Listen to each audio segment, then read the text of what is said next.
Now, fuel prices could fall by up to 1 Ghana cedi per litre as 3 business sources reveal planned of reviewed petroleum levies amid rising pump costs. Let's hit our first news item this morning as President Mahama is set to officially launch Ghana's free primary healthcare program today, Wednesday, April 15th. Now, ahead of the ceremony, the Minister for Health, Kwabena Mintah Akando, together with the presidential spokesperson, Felix Kwachiofosu, visited key facilities to inspect logistics for the healthcare project. Primary Healthcare Initiative was designed to ensure that every citizen, regardless of location, gains access to quality healthcare. The program, estimated to cost 1.2 billion Ghana cedis annually, will roll out first in 150 underserved districts across the country. With 350 kiosks planned nationwide, the Free Primary Healthcare Project is expected to transform Ghana's health delivery system. During the Health Minister's visit to the mega warehouse in Tema, essential items for the health post were displayed, ranging from solar panels and burglar-proof fittings to tables and chairs. At Medina, construction of a new healthcare post is underway and expected to be completed soon. According to the Health Minister, Kwabena Mintah Akando, the concept behind this project is simple: early detection and prevention. The concept of the free primary health care, apart from its freeness, which leads to the affordability, it's a complete shift from sick care to health care. Detection of the disease on time, early detection, and if possible, preventing the disease before you get its complications. We have market women who are very busy, and they will have to go to the market, but when they have this posts at the market, it becomes easily accessible. Not have to travel long distances to access healthcare. The minister further revealed that 16,000 healthcare workers will be recruited this year to staff the new facilities, ensuring that the kiosks are not just built but fully operational. We know we have a backlog of health professionals, and government has a deliberate policy of making sure they get employed. This year, we are going to recruit health professionals, and in this case, we are not doing only nurses and midwives, as has been the case in the past. This year, we are doing allied health professionals, we are doing pharmacists, we are doing physician assistants. They will get their quotas. The free primary health concept will guide us in the recruitment to fill the gaps. With the president's launch just hours away, the free primary healthcare program is being hailed as a bold step towards universal health coverage in Ghana. Beatrice Soa, TV3 News, Accra.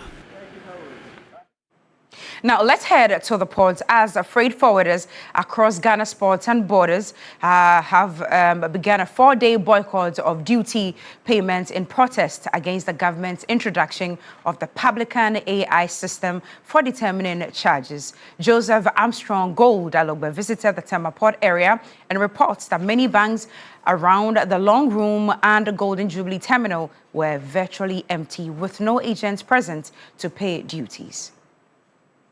The Tema Long Room is where most clients and agents typically pay their taxes and duties. However, a visit on Tuesday morning revealed that many agents were absent following a boycott declared by the leadership and members of the Freight Forwarders Association. A task force was seen moving around the area to ensure that all members complied with the directive. In the morning, we deployed our team to go and ensure or to go and monitor the situations. And the feedback is very well. At Golden Jubilee, at MPS, at TBT, at SafeBond. Ordinarily, like Tuesday, today, you've seen so many of our people going around and about. But today, like you can see for yourself, there is nobody here. Paul Mensah is the General Secretary of the Freight Forwarders Association. Invitations from the Ministry of Transport, which we are preparing to attend on Thursday. We are also waiting for other calls, but as I said, for now, still the action is in force. We have a lot of issues that have been raised over the past few weeks and still waiting for solutions. We are only looking for solutions. The president of the association, Stephen Ajokache, added that the boycott is also being observed at other land borders across the country. No, we want to tell government we are never against their policies. They should get it very clear. All the borders or exit points, they are also complying. That is what is going on. We are only telling them they should come back to the table again and restructure the issue, and we are done. That is all we are looking for. The Commissioner General of the Ghana Revenue Authority, Anthony Kwesi-Sapon, has been explaining the purpose of the introduction of the Publican AI system. Publican will help the officers to accurately determine the country of origin, because that's a key factor in the determination of the taxes. Second is a classification. Every product manufactured and traveling across the world has a unique code. And when you miss that unique code, you will not pay the right taxes. And finally, how much is an item paid for which the taxes ought to be collected? Publican does not make a decision. Publican facilitate and assist the officer to arrive at a decision. A coalition of Trade and Freight Forwarders Association on Monday, April 13, announced a 4-day boycott to protest operational challenges associated with the Publican AI system. Now let's talk about education, as the Ghana Education Service, GES, has officially closed its teacher recruitment application portal due to oversubscription. Now, according to the service, more than 40,000 teachers submitted applications despite only 7,000 positions being available. The Minister for Education, Haruna Idrisu, who announced this at a news conference in Accra, urged applicants who were unable to complete the process to reapply when the next recruitment window opens. The Ghana Education Service, GES, opened the recruitment portal on April 10, 2026. Since its opening, the platform recorded a surge in applications, although some prospective applicants reported challenges in submitting their forms. In total, the Ghana Education Service received over 40,000 applications, far exceeding the 7,000 vacancies available, prompting the decision to close the portal. Minister for Education, Haruna Idrisu, explained that although the government would have preferred to recruit up to 50,000 teachers, budgetary constraints made it impossible. The Ghana Education Service instructively closed it in order that we didn't have a stampede of numbers. And therefore, those who were fortunate will be critically examined and assessed in terms of their readiness, their competence and qualification, and the best 7,000 of the over 40,000 applicants. At least my understanding, as I spoke to the Director General of Education yesterday, Professor David, even within that time period, we had up to 40,000 applicants, and we have only room for 7,000 applicants. So we'll take the best out of the 40,000. Meanwhile, as part of efforts to enhance digital education, the Education Minister, Haruna Idrisu, has announced plans to engage key stakeholders from June 3 this year on improving e-learning systems across the country. Still on education, Press Secretary to the Sector Minister Hashmin Mohammed says a committee has been set up to address concerns raised by the University Teachers Association of Ghana, UTAG, regarding the work of Ghana Tertiary Education Commission GTEC boss and his deputy. The committee has been tasked to investigate the issues and then recommend appropriately to His Excellency President John Dramani Mahama, and then it is from that place that we will take it up and then we'll look at the issues properly. The University Teachers Association of Ghana, UTAG, on Monday, April 13, gave the government a 14-day ultimatum for the removal of the head of the Ghana Tertiary Education Commission, Professor Abdullahi Janapo, and his deputy over what UTAG says is the overstepping of their mandate. Now, in relation to energy, the Minister for Energy and Green Transition, Dr. John Jinapo, says a continued neglect of Ghana's electricity distribution infrastructure will have long-term consequences, as he inspected ongoing upgrade works at the Electricity Company of Ghana's Nungua and Major offices in Accra.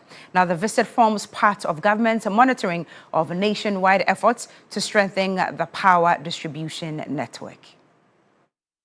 For 22 years, this is a major upgrade on Electricity Company of Ghana major transformers Since work began last week, ECG engineers have been deployed in phases, with timelines set at 2 months, 3 months, and a longer 1-year window depending on the complexity of each area. While much of the early attention has been on Accra, teams are now also mapping sections of Kumasi to identify transformers next in line for replacement. The Minister for Energy and Green Transition, Dr. John Jinapor, attributed ongoing challenges in the sector to years of underinvestment and maintenance gaps. Transformers overloaded, distribution systems underperforming, obsolete equipment, amongst others. And so what we directed was to reprioritize. We asked ECG to focus on their core mandate and also invest in the distribution system. The minister has tasked the management of ECG to set strict KPIs to monitor the efficiency of ECG. If you're a district manager, you're a regional manager, we expect you to be up and doing. A lot of them are doing very good job, but we need to do more with others. And so I've asked the MD to set key KPIs so that we can monitor everybody. Even with a scrutinized budget of 1.8 billion and limited resources, the Minister for Energy and Green Transition says this project is key in keeping the national grid. Even though the value sounds very, very minimal compared to the 2024 figure, he's investing a chunk of it in distribution transformers, he's investing a chunk of it in conductors, key equipment that they require, and also meters. And so not just the reduction, but where you spend the money. As the program gains momentum, ECG is also confronting a persistent problem threatening to undermine this exercise. At the Tema region alone, 5 units were vandalized, each one costing around 200,000 Ghana cedis to replace. It's going to impact on our cash flow. So we use this opportunity to tell our customers to watch out. We are easily identified. So if you see some Ghanaians, touching the transformer at odd hours, then it calls for a bit of interrogation. It also impacts on our revenue flow. Yes, if Gridco gives you the power and you cannot forward it for consumption, then of course there is a downtime there and we surely lose. ECG says communities affected by scheduled outages will be notified ahead of time. With the upgrade now underway, the company's message to the public is to cooperate with the process and protect its infrastructure that makes it possible. Deborah Bamensa, TV3 News, Accra. Thank you, Deborah. Now to the courts. The Supreme Court has indefinitely adjourned the hearing of a review application by NDC's Kwandai parliamentary candidate Daniel Insala Wakbao against the Apex Court's decision which annulled the Tamale High Court's dismissal of the parliamentary elections. Now, the NDC parliamentary candidate is challenging the Supreme Court's 4-1 decision which nullified the 2024 election and the subsequent rerun order by the High Court. Lord Edu Asari reports. My supporters, the people of Kwandai, they all know that we have fought a good fight. And we're happy. They didn't say they didn't rig the election. They say we're out of time. And we'll see. We're waiting for the ruling and we'll take it from there. The Supreme Court on January 28 by a majority decision of 4-1 quashed the order of the Tamale High Court, which nullified the election of Matthew Nyendam as the Kwandai Member of Parliament. Dissatisfied with the judgment, the NDC parliamentary candidate Daniel Insala Wakbao filed a review application against the Apex Court's decision.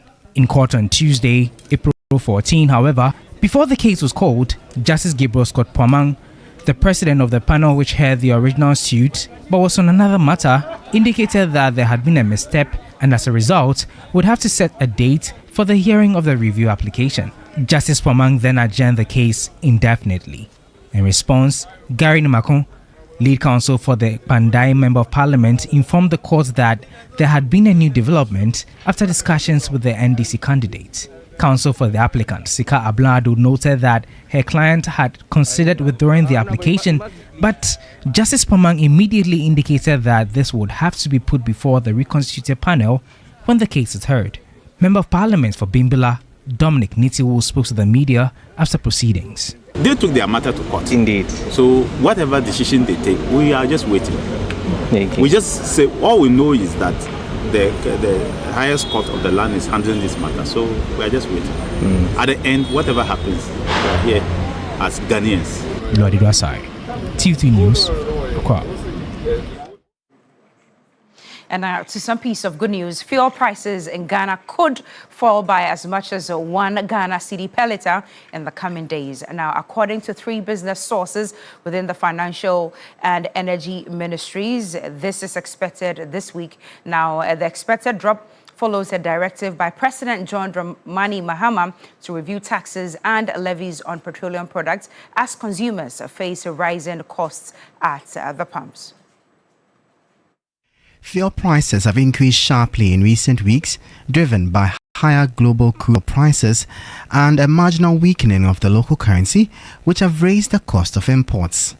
Petrol prices have risen from around 10 cedis per litre to more than 13 cedis, while diesel is selling for about 17 cedis per litre. Government is now considering measures to ease the pressure, including the possible suspension of some levies within the petroleum price structure. A group of civil society organizations has also called for deeper cuts, proposing a reduction of 1 cedi 65 pesos in the current price build-up. They say the move will provide relief for households and businesses and could be supported by increased revenue from crude oil production and exports. 3 business sources say an official announcement on the measures is expected as early as April the 15th, with consumers likely to see a reduction of up to 1 cedi per litre, although details of the specific levies to be affected remain unclear. The government has yet to formally confirm the changes as discussions continue on how best to cushion consumers while managing the impact on public finances. And that's it for News Morning. Thank you for watching, but please do stay with us for TV3 Newday.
Pressure.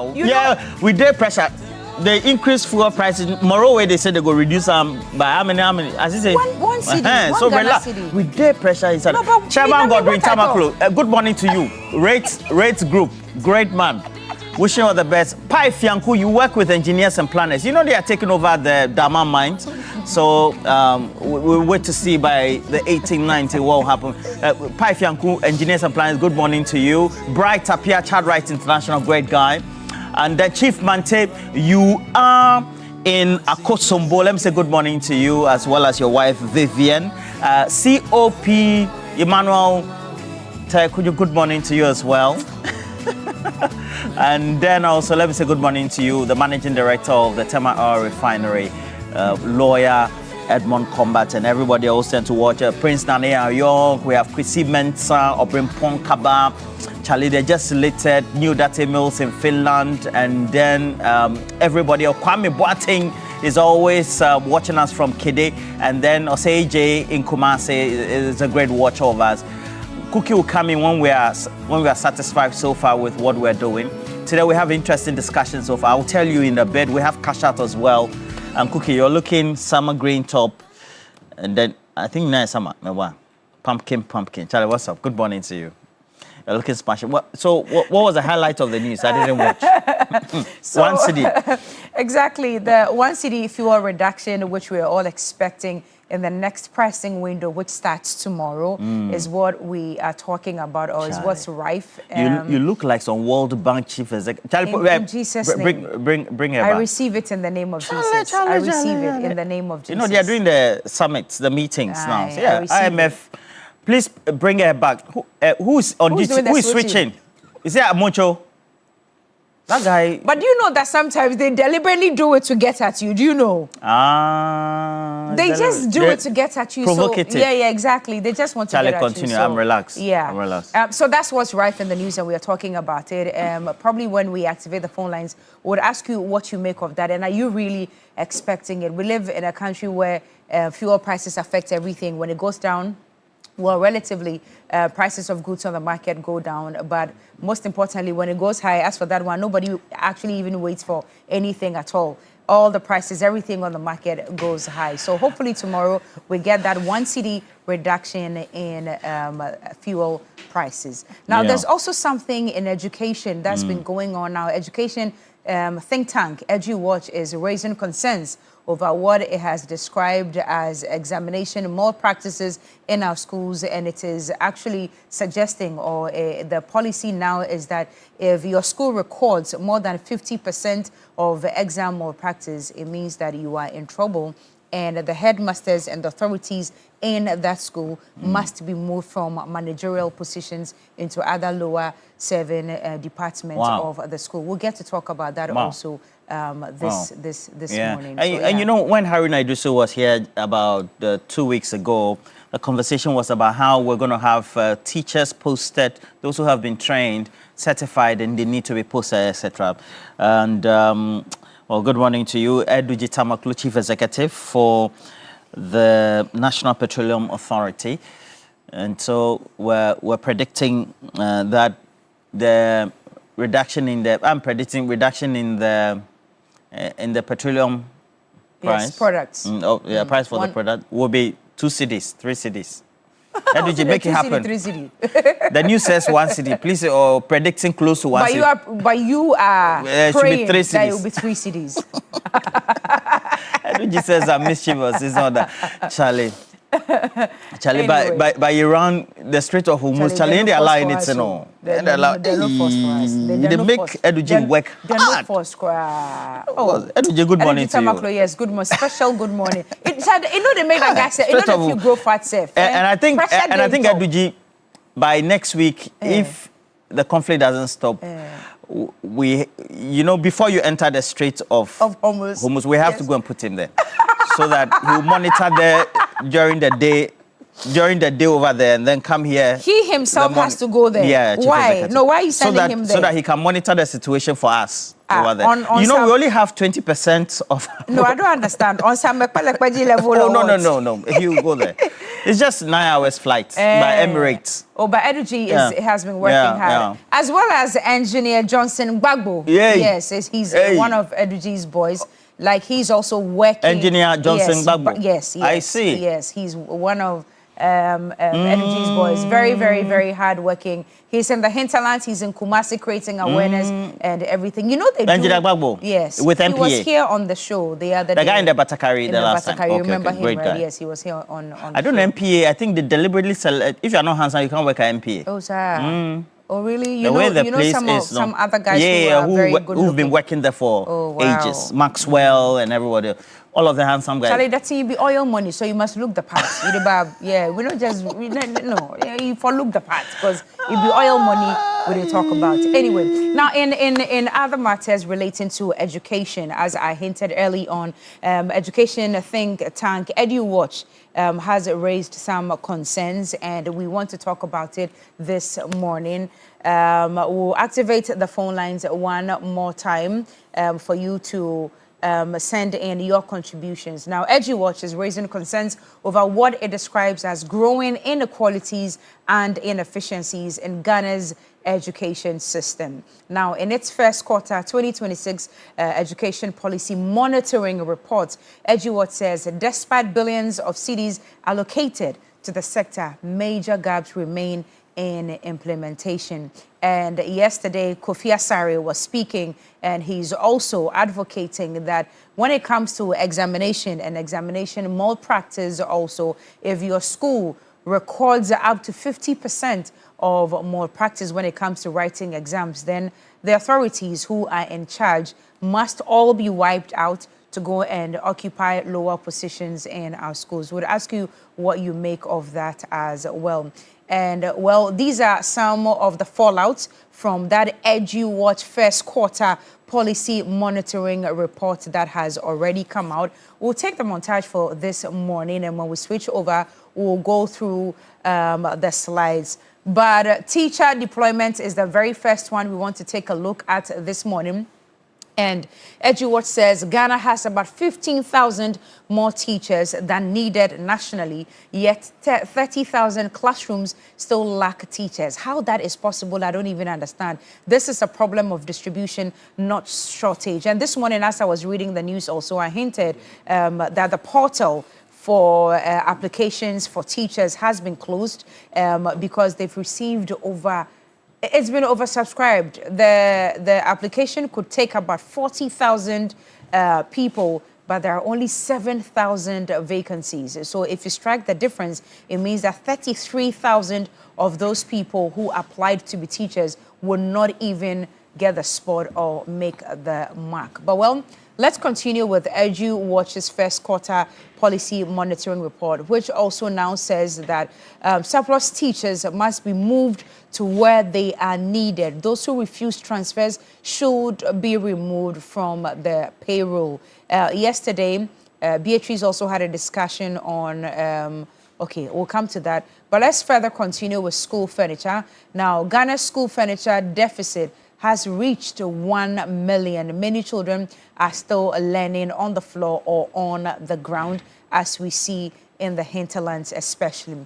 Now, National Apprenticeship Program, delayed financing is the biggest challenge facing the program. And all of these are fallout from EduWatch's 2026 first quarter policy monitoring report. And school heads must be held responsible for malpractice. This one is the one that I mentioned earlier. Would activate the phone lines right now. You talk to us about what you make of all these fallouts when it comes to education. And now that Cash Money Cookie, I'm back. Mama Cash, I'm back. It means that it's about to rain money. Money is about to flow into your pocket and into your Momo wallet. Well, the code hasn't changed. It remains the same. *439# if you're a Telecel or MTN subscriber. You're choosing option 2. TV3, option 2, TV3.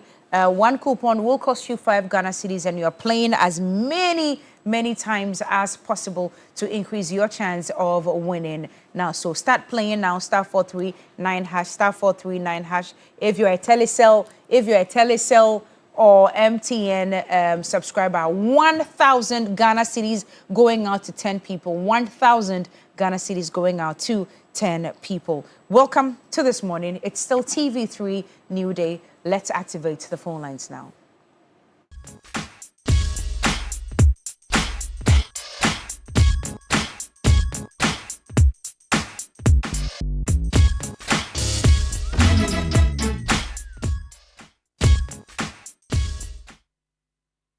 Even though Ghana is preparing for 2026 WASI by June, which is going to be our first WASI with our West African neighbors since COVID, no school head has been sanctioned. If we continue not to demand accountability from school leadership, Ghana could be heading towards 20% more practice in 2026. Because we believe that insofar as the examination of practice is taking place in examination hall, and the school head is actually a supervisor, and the person in whose jurisdiction examination is taking place, whose students are being examined, the person who also nominates invigilators for approval by WAEC, it is important that we sanction school heads whose schools reported significant levels of examination of practice beyond at least 50%. And so we are calling on the Ministry of Education to crack the whip on school heads who recorded significant levels of examination malpractice in the 2025 WASI, if we expect to see a different response in our schools in 2026. Even though Ghana is preparing for 2026 WASI by June, which is going to be our first WASI with our West African neighbors since COVID, no school head has been sanctioned. If we continue not to demand accountability from school leadership, Ghana could be heading towards 20% more practice in 2026. Because we believe that insofar as the examination of practice is taking place in examination hall, and the school head is actually a supervisor, and the person in whose jurisdiction examination is taking place, whose students are being examined, the person who also nominates invigilators for approval by WAEC, it is important that we sanction school heads whose schools reported significant levels of examination practice beyond at least 50%. Kofi Asare of Africa Education Watch on exam malpractices and the policies that should be adhered to going forward. But Roland, let's take a look at the trajectory of what we are talking about. Yeah. It looks like over the years, the numbers have been increasing.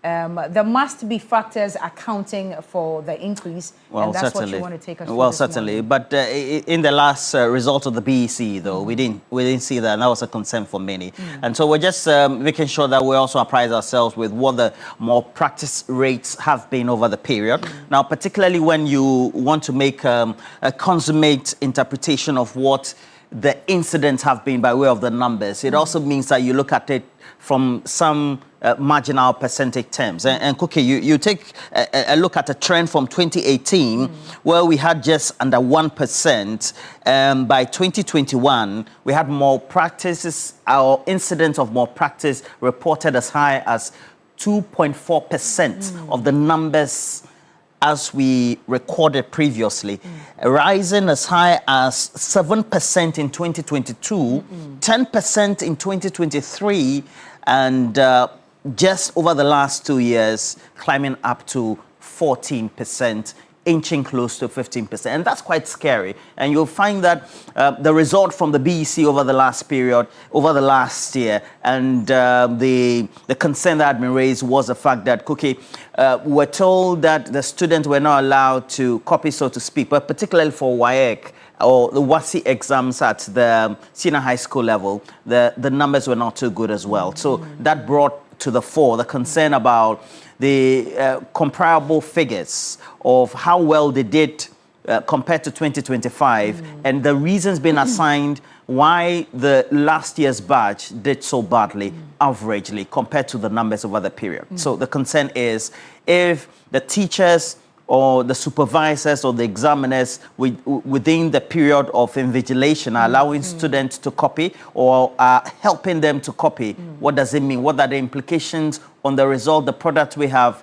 at the various tertiary institutions? And so particularly with the concern being that we want to move from just mainstream humanities to go to science, technical, as well as engineering and mathematical education. STEM their education. implications for all of us. I see. So this morning we just want to get into it and have a proper understanding, because from what the report from Africa Education Watch is indicating, Roland, it looks like aiding and abetting is going on, or there's a synergy between the authorities of the school, the headmasters, the teachers, the invigilators, and all of that.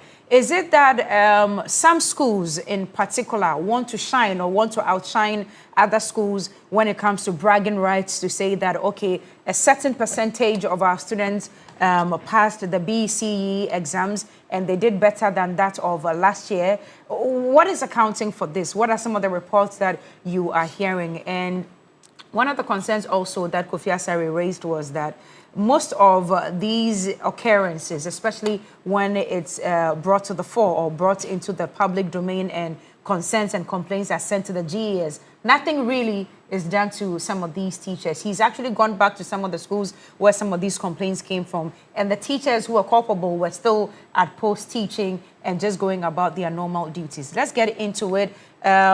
Phone lines have been activated, and we just want to ask you, are you in support of what EduWatch is saying, that headmasters or school heads must be held responsible in the cases of exam malpractice? Should they be held responsible? And already, my very good friend, Peter T., whom I'm not related to in any way, people keep asking, is on the telephone lines. It's good to hear from you, Peter. It's been a while. Yeah, it's been a while.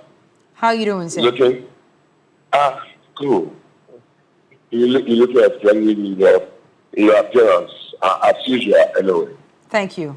Yeah, Roland, good morning. Honorable, good morning. Yeah, good morning, Roland. How are you? He's asking how you are. I'm well. Please go ahead with your comments. Okay. Let me seize the opportunity to say good morning to Alhaji Yakubu. And then Alhaji Madi, National, he's the Director for Election. And then Mr. Emmanuel Ashani Tete, Greater Regional Liaison Officer of National Security. Roland, as we look at all this round, what is happening, especially at the educational level, I think that it's about time we put some very critical measures in place so that at least we can have some solutions to this. This thing did not start today, and it is not starting today. Yeah, it has been in the system for so long, but I don't know why the authorities in charge are still not, looking for some solutions that will make things different. Because look, most of the students that we are having today, as compared to the past, have so many questions to answer. When it even comes to their personal relationship with their teachers in their classrooms. And these are some of the causes that we are, I'm trying to see through, that we need to solve them. Okay. We need to justify our inclusion and reaffirm our support to indicate that we are truly law-abiding citizens. And once you can put some of these things in place, I think that it is going to help all of us to go a long way. All right. Because we should not allow activities that are not in conformity with our cultural values affect our traditional values. Okay. We need a solution. This government must wake up. I believe that the educational minister has started nicely, and people are commending him with his effort And please, let's do something. I believe that the problem can be solved if seriousness has been injected into our system. Thank you very much. Peter T., thank you also for your time and for calling in this morning. Collins is the next caller on the line. Thank you for joining TV3 Newday. Collins, where are you calling us from? Thank you. I'm calling from Amma, Morley, in the Ghana Municipal. Okay, let's hear you. It's a very long time. Let me give you your chairs, co-workers, and your listeners.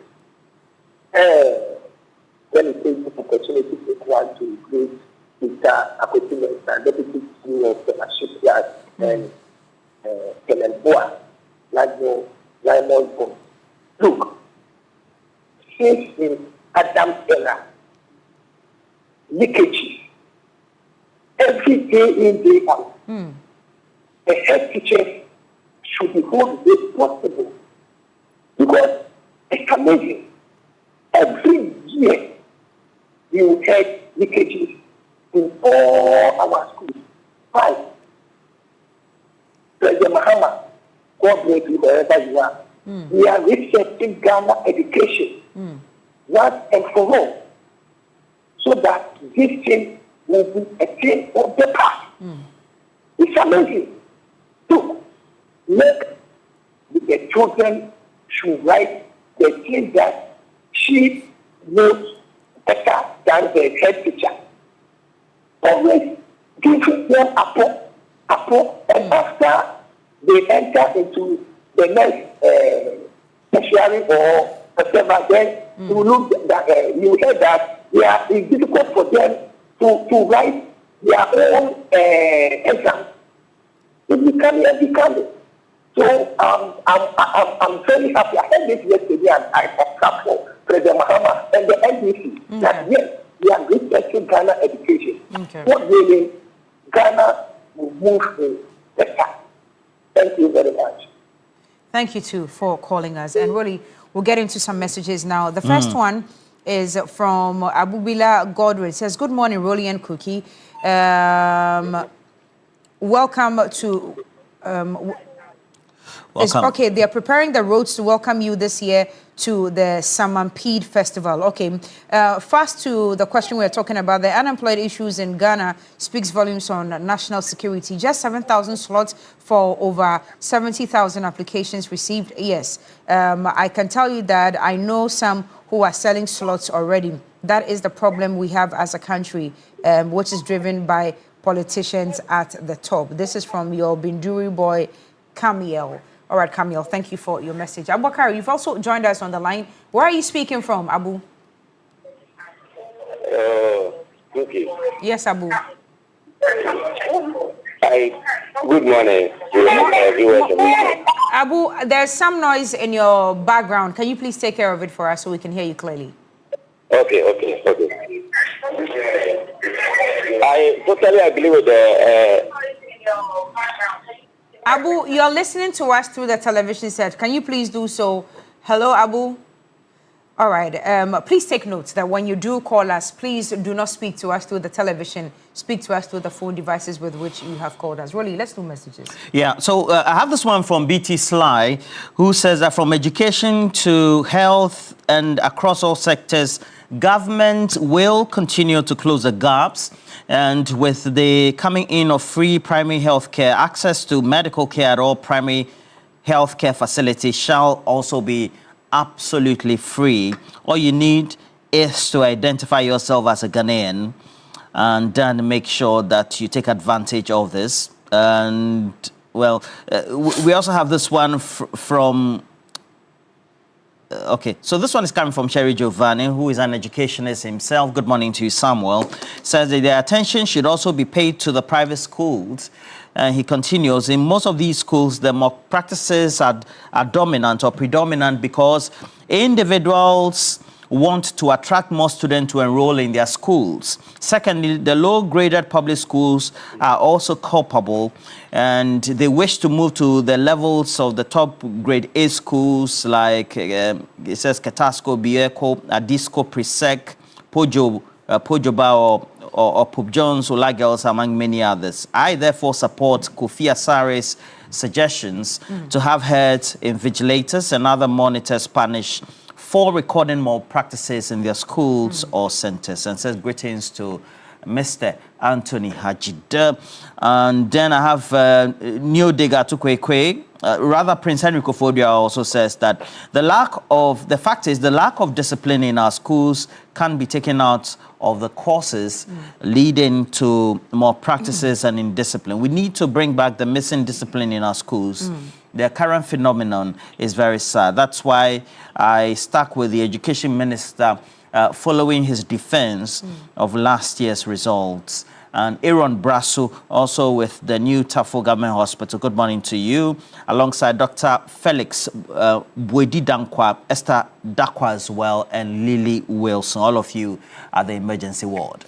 Irakwa Richard says, can the WASI yearly malpractice as displayed in the graph be correlated with the yearly performance as well? This will give a clear political reason for their trajectory. All right, thank you.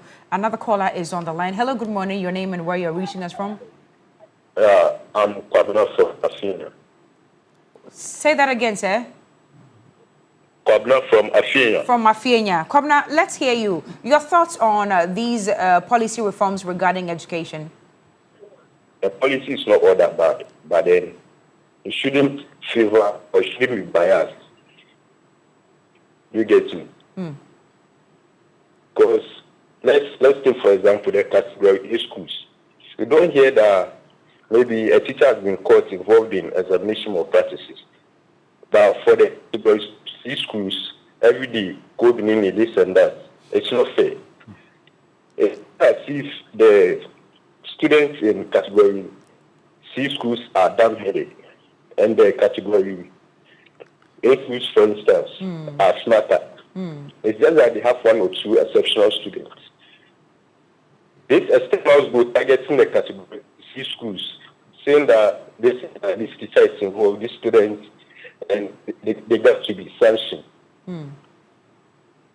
All right. Thank you for calling us this morning. We appreciate your time.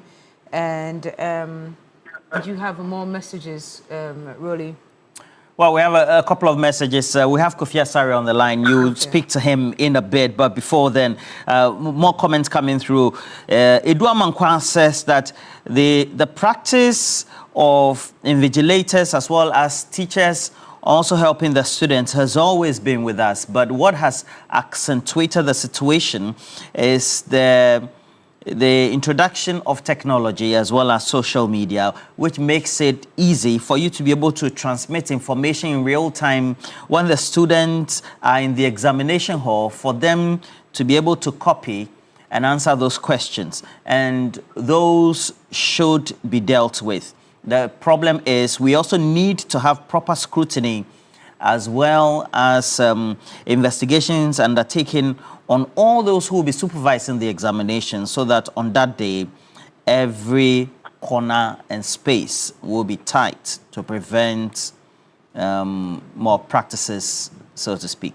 All right, so we have Kofi Asare, Africa Education Watch, on the line. Kofi. Yes, good morning, Kofi. Hi, good morning. Yes, thank you for your time and always what you're doing for Mother Ghana regarding education. We really appreciate you. Kofi, we've just taken a look at the trajectory from the year 2018, which recorded a 0.9% malpractice rate, to now 2025, where we have hit 14.8%. There's a lot of work that you have done, especially in your monitoring report for the first quarter. What exactly is going on? What did you find out? Well, the monitoring report is not for the third quarter. Actually, for the entire 2025, okay. It was under the field work in the 10 districts. Okay. Was undertaken in the first quarter of 2026. Okay. Okay. So what did you find out? What exactly are we talking about? What is accounting for this rising rate of exam malpractice in our schools? Yes. Nothing new has happened. You know, it's been a normal examination room collusion, which has become the norm since 2023, when questions stopped issues in the schools where examination malpractice is always rife. Over time, we saw some heightened regulation by GES during the 2025 WASI, which give us the initial impression that with the increase in regulation and then the sanctions announced by the GES, we're going to see a reduced examination malpractice. Unfortunately, it didn't happen. It appears that the increase in regulation only took place in a few schools which we monitored. And so the bigger picture was that the examination malpractice rate rather increased from 10% to almost 15% in 2025, which is the highest in our history, in our recent history. And I must admit that what is worrying are two. What is the worrying factors are two. The first is that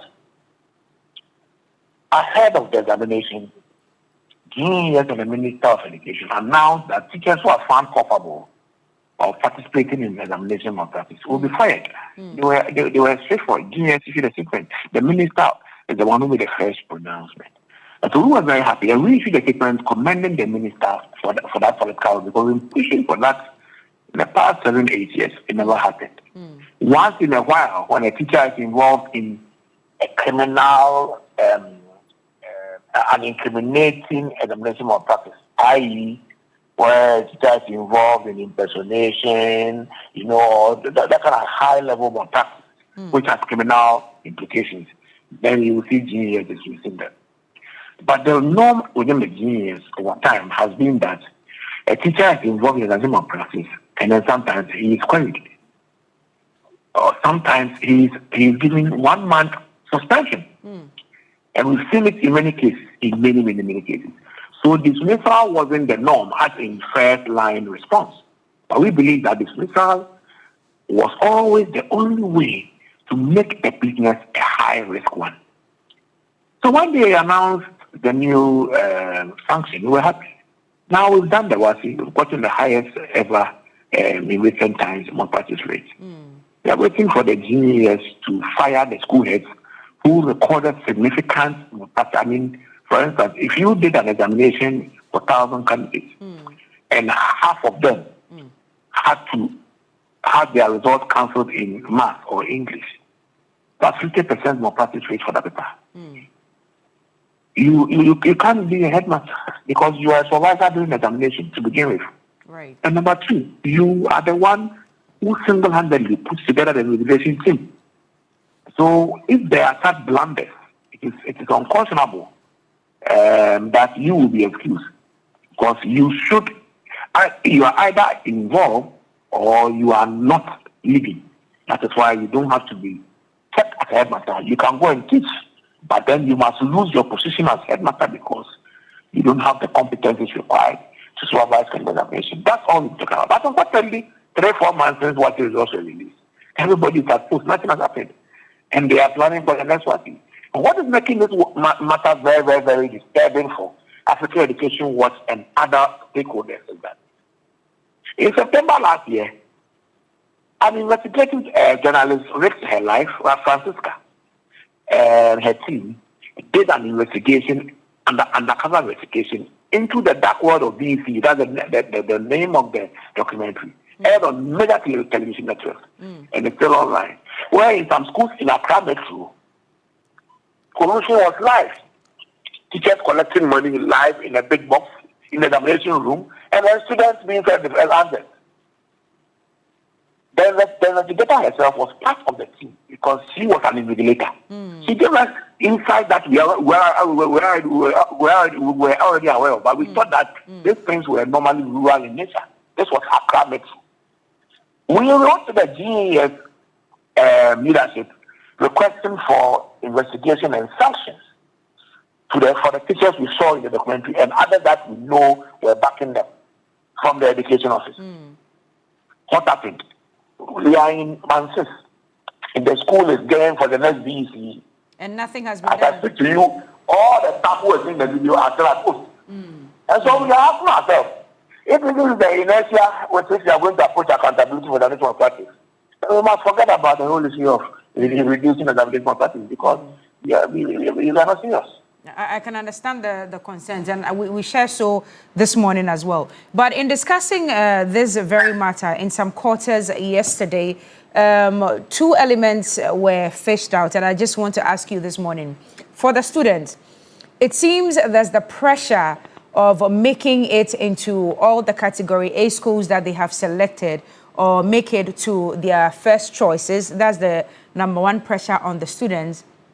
And for some other schools, they also want to outshine other schools so that next year, for the academic year, we have a lot more admissions because we would say that this particular school has a very high performance when it comes to examinations. In your monitoring, are these some of the elements you have fished out also? For the BEC, no. We don't get that impression because it's always been the case that if you perform well, you go to the good schools. Even 35 years ago, when some of us were going to secondary school, it's the same thing. That if you perform well, you go to a good school. So that hasn't changed. That's a culture. But the second issue, yes, we've encountered that in our work. Okay. That the pressure to cheat, it's not necessarily because schools are competing, but it's primarily because school heads were giving key performance indicators that were what the result based. That you have to obtain 60% pass in math, 60% pass in English. And so at all costs, they found ways of meeting those targets or they will remove the headmaster. That we believe, and we have always been consistent, has been the major driver of the surge in the malpractice. And it's becoming a subculture. Because previously it was restricted to 1 or 2 schools, or it was restricted to what you call an emergency. It wasn't something that was systemic. But it became systemic because these KPIs were systemic, and every headmaster had to meet them. And every year, Ministry of Education years will meet them and call them, and then call them to order. And those who were not meeting them were given the necessary stances. So we believe that was a key driver.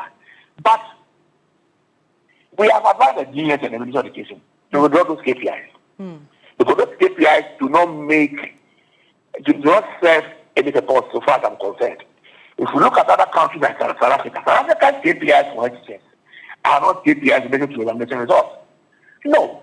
They are KPIs related to certain intermediate outcomes, which when achieved, it will be difficult for the school not to record good results. Right. The ingredient that goes into preparing the examination results is where this KPI target. So the teachers should maintain good community relationships. The teachers should ensure that students are doing their homework. It will ensure that, so all the ingredients that should cook a good result are in the KPIs, but not that good result. That is how they've done theirs. But ours, we decided to make it the examination results themselves. And so people are cooking it for us, knowing very well that in some of the schools, they don't have all the ingredients and all that. So we have advised the government and engineers to withdraw them. I have heard in some quarters that the KPIs are no more emphasized the way they were. Whether they be withdrawn or not, we've not seen any formal communication yet. But we are saying that even those KPIs should be first. Right. And most importantly, new KPIs will be based on intermediate actions that will lead to good results. When this has been done, it is important that school heads are held responsible for negatives that happen in their school when it comes to examination integrity. The same way they are rewarded for positives. Look, I've seen a headmaster who was a headmaster in a school called Backroad Ridge Senior High School in the Water Region somewhere, I think now, who was naturally sacked. He was uprooted by the community because the community refused. He refused to pass when it comes to examination malpractice. The community petitioned the Regional Education Directorate and they stood behind the headmaster because they realized that he was innocent. He was just not badly. DNI whisked him away because his life was an threat. Okay. Now, it took about a year to get this headmaster another school to manage. And we have to intervene. I think if you treat headmasters that way, you are not rewarding headmasters who are standing against community pressure to collect money from them and allow their children to teach, because another school is doing the same thing and that they must be competitive. I have seen other headmasters in the, I think, Ejura area, where headmaster also was posted to a school, refused to take the money they collected, and then within 2-3 weeks, people there did all their best to get the headmaster removed. The man was sent to education office without portfolio, and he was there for many months, if not years. So sometimes the way we've treated headmasters who have resisted the community pressure to collect money and let their children, where the money will be given to regulators and etc. Right.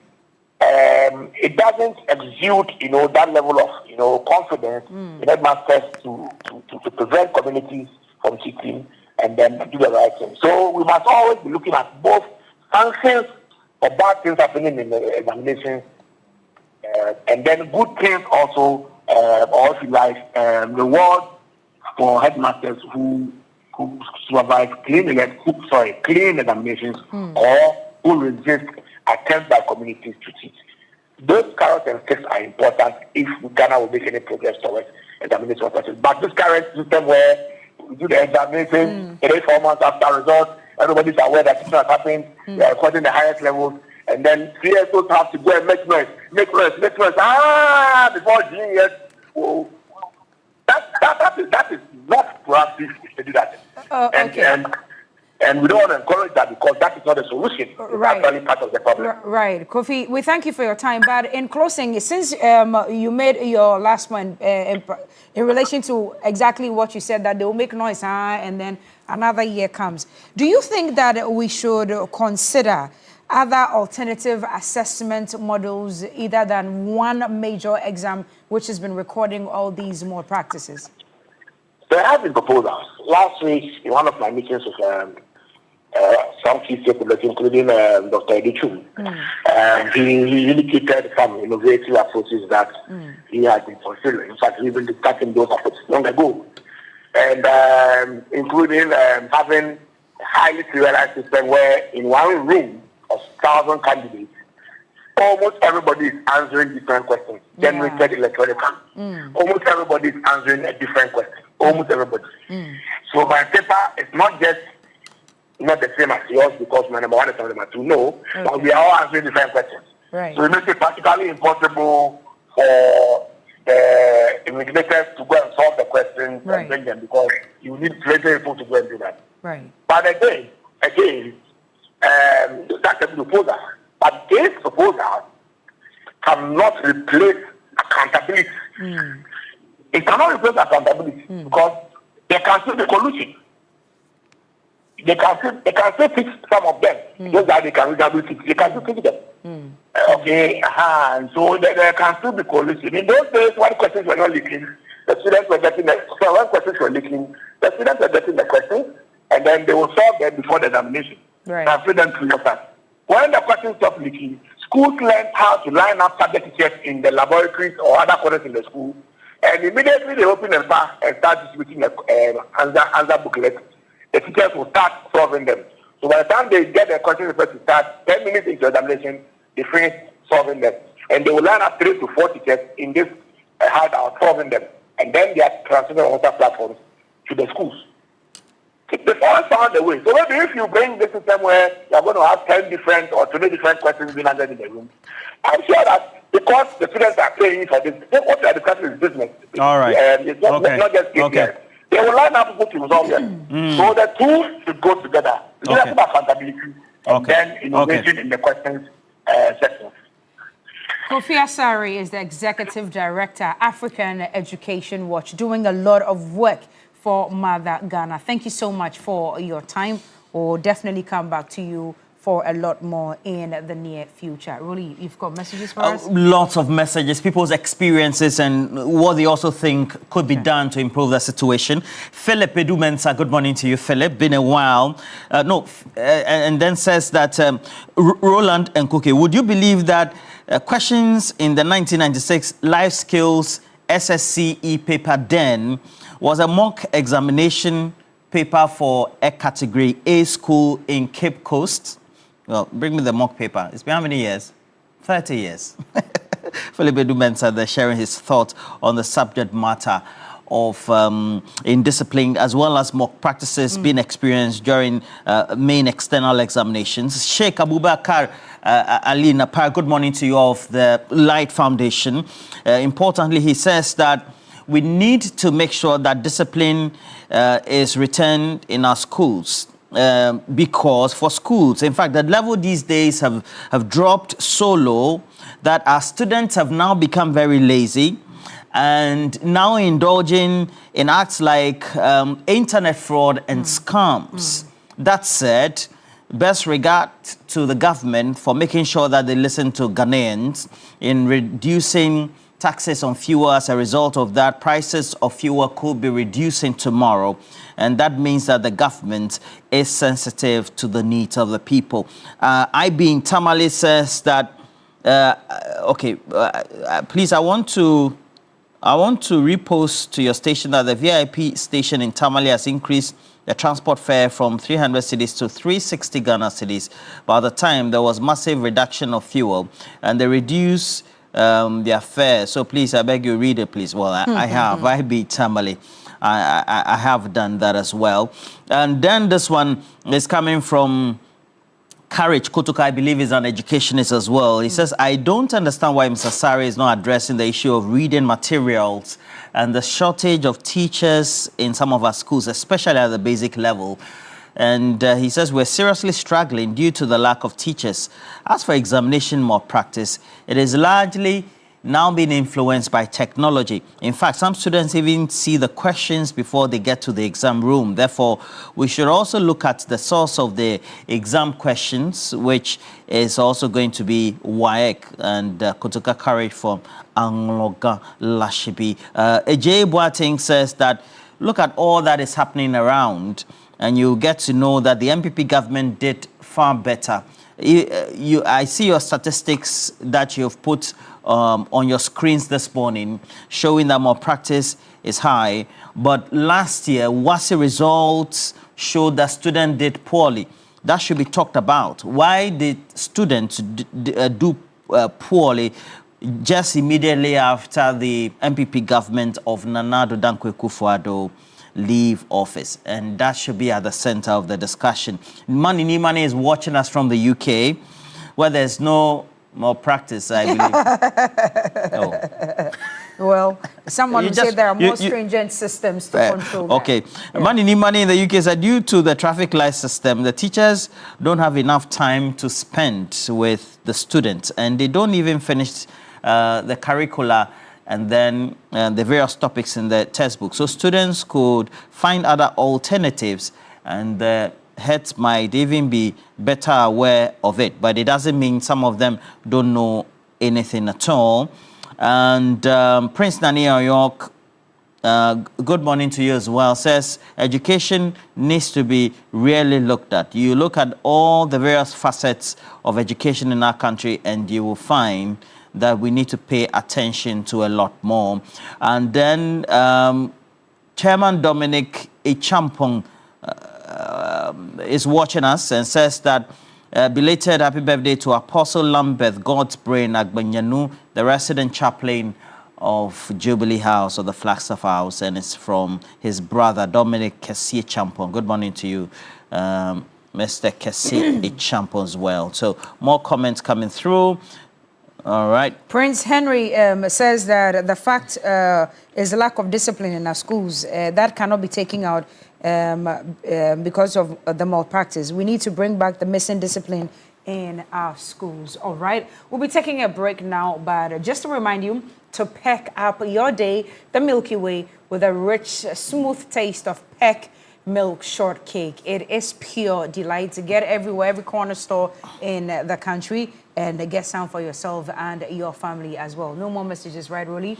Well, we have a couple. If you give me the chance, I'll read them. So this one is coming from an educationist. Let's remind them that *439# is the code for you to win 1,000 Ghana cedis this morning. If you are a Telecel or MTN subscriber, *439#. 10 of you winning 1,000. Rolly? Okay, Savia Nyanyovo, good morning to you. Nyasa from Vedakpa, good morning to you. Says that WAEC should intensify monitoring and security of the exam questions. How did people get access to the questions before the stipulated date or time for writing the examinations? Only WAEC can answer that. The other subject matters of invigilation also should be talked about. And importantly, I have this one, last one. Master Planner Junior, Policy Analyst, good morning to you, Zach, says that our basic schools are too grammar-centered. We need to shift from the too much grammar and focus on practicals and skills-oriented education. I believe the government will, going forward, tell us what they want to use AI, to solve exams, more practices like they are doing at the Harbor. Greetings to Commander Chris Nanea. Nana, Lord. All right, on that note. And then Gaiji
*439#. Immediately you dial, you're going to get a prompt. So you choose option 2. You increase the number of tickets you have.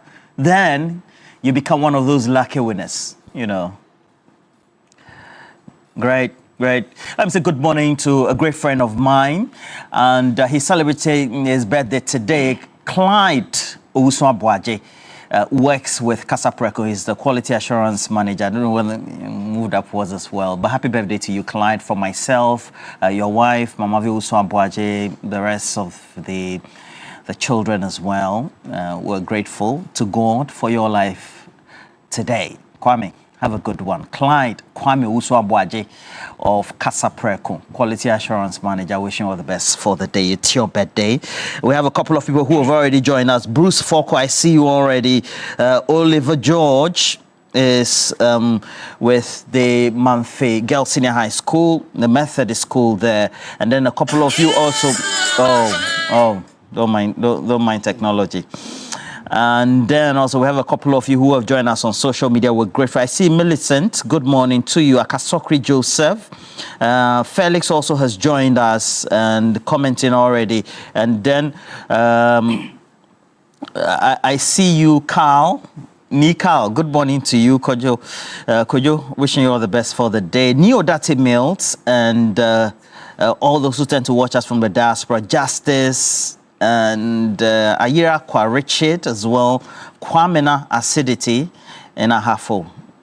I see Courage, Samad Yahaya, and all of you right here in the studio.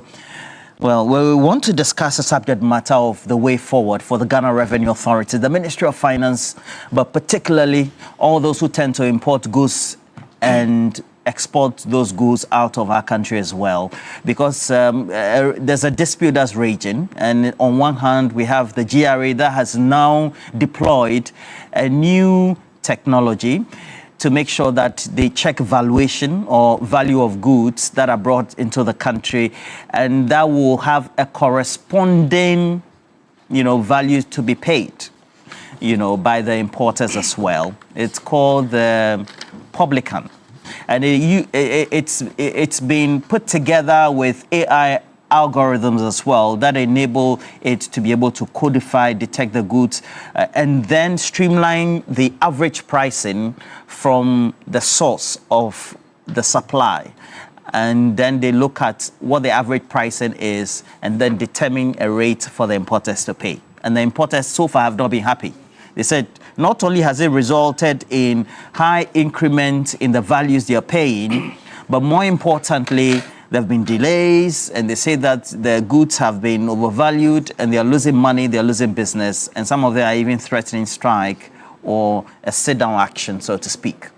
But let me tell you, our guest in the studio this morning, I have Dr. Jebunti Zato right in front of you. Good morning to you. Hey, good morning, Roland. How are you? And it's a long time. I've missed the show a few times, and I know people have been asking. I am here, and but you started off again. I started after your sit-down strike. So we were at the hotel. Yeah. Four seasons. I thought you were going to take us there. No. Back there to the hotel. I mean, it was really... Sandra, is it 4 seasons? No. This is four seasons at the Sheraton. Okay, by Sheraton. By Sheraton, yeah. 4 points. 4 points. 4 points. 4 seasons, yeah. 4 points. That's Four Seasons Hotel as well. It's one of the... I mean, I saw you that day. You were looking... You were blushing. You loved it. The coffee was great. The coffee was great, I agree. And the biscuits were... And the food too was free. Okay, I didn't get food. Did you get food? We didn't get food. And then I have Elikem. Elikem Kotoko has joined us. Good morning to you, Elikem. How are you? Good morning, Roland. I'm fine. Okay, great. Good to have you. You'll be speaking to us about this pelican deployed and... the publican. The publican, sorry. I said pelican. I keep saying pelican. I've been saying not alone. And then you'll be speaking to it, because the importers have not been happy, so we'll take a look at it. So. And then great friend now. Aaron Esiedu Entry is here, and thank you for coming, Aaron. Thank you, Roland. For me, I'm not well. You're not well? For two particular reasons. Yesterday, I saw my brother Jifagunu and a number of the NDC people circulating a withdrawal letter. Samuel Kwabenewu, the MP for Equiapem North, had filed with the Ghana Maritime Authority. So the question he intended asking. Yes, so on the 9th of April 2026, he raised a number of issues on his Facebook wall. He filed an RTI, he redrew it and has refiled it again. He has refiled 11-question RTI for the Ghana Maritime to respond to, because, Roland, it is quite a dangerous matter, because this vessel MV Sankofa has been arrested in Senegal for trafficking in illicit drugs, that is cocaine. And it has a connection with Ghana Maritime Authority because it was in our waters in July 2025. It was arrested and we have intercepted the reports from Ghana Maritime Authority. We have the report here, the final report. If you could clearly check, we have it. And they charged them 11 million Ghana cedis, 846,800 Ghana cedis. But Sami will be showing this same document. Yes. Okay. The truth is they didn't pay a peso. And we do not also find any remedial step Ghana Maritime Authority took. So Samia Uku, within the coming weeks, would be explaining this matter and will be demanding answers from Ghana Maritime Authority. I just love men in pink. I love, you know. They're very dangerous. Let me say thank you. Just saying good morning, Aaron, and he's already blasting. So let me thank my boss. Who's your boss? He bought it for me. Oh, Nana Ej Bafuewa. Yes. Okay. The second issue is that I know Mr. Elekem is here. He's been into student activism. He understands what activism means. But you see, it is sad that we are experiencing what Baba Amando went through yesterday. The Sunyani East communication officer. Painful thing. If you read Section 96, subsection 5 of our Criminal and Other Offences Procedure Act, bail is at the discretion of the court. But here, the litigants are the police and Baba Amando. The police was not opposed to the bail. The judge moved ahead to ask the police whether they need him for investigation. The police responded that the investigation is being held by or being conducted by forensic experts. So as to when they need him, they will call him. Then the judge goes ahead to remand Baba Amando for 1 week. Has ended the show. Senior, it is painful, and I'm only telling our grassroots. Looking at what is happening, I'm just informing you today that you can be arrested tomorrow. But be rest assured that come 2029, the elephant never forgets. The elephant never forgets. Do not be perturbed. Do not be afraid. Keep on fighting for the NPP and that of Dr. Baumia. And inshallah, when we come to power, the NPP or the elephant will never forget. Opening statement by Aaron. Aaron has closed the show. You know when he Solo. What's up? I'm told you were a footballer in Prempeh. Yes. Within the areas of Kumasi. Then you took it to school. How are you? I'm very well. I mean, you wished client Kwame Agwaji a happy birthday. I love his portfolio. What's it? Is it quality assurance manager? So he made sure that what we drink from Casapreco, you know. All the petitions, okay. Oh, please. No, I just be refined on this table. No, but they don't manufacture petition. But you know, there's a brand called petition on the market. That is why I am. No, but it's not by Casapreco. But I'm saying that they prove Roland has been tasting brands. they produce alcoholic and non-alcoholic. He assures the quality of the alcoholic and non-alcoholic. He's in charge of quality. You know, he did biochemistry. So does it taste? Clyde Kwame Owusu Agbaji. Happy birthday. Yes. I wish you happy birthday. By the way, he raised an issue with the Maritime Authority. Yes.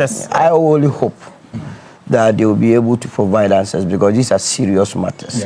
If you are saying that there was a vessel in this country and then the vessel left the shores of this country and went to Senegal, and it is coming out that cocaine was in, then we have to investigate. But I don't want it to be allegedly. I don't want it to be like in Tim Fojo. You know, when he alleged some cocaine. Reports don't lie. You know the number of reports you have seen in this country. Do you know? It's okay. Don't change the subject. Why from this report? Relax. It is from Ghana Maritime Authority. No. Do you know the most interesting What thing? is the interesting thing about it? When it was arrested in Senegal, it was denied. All right.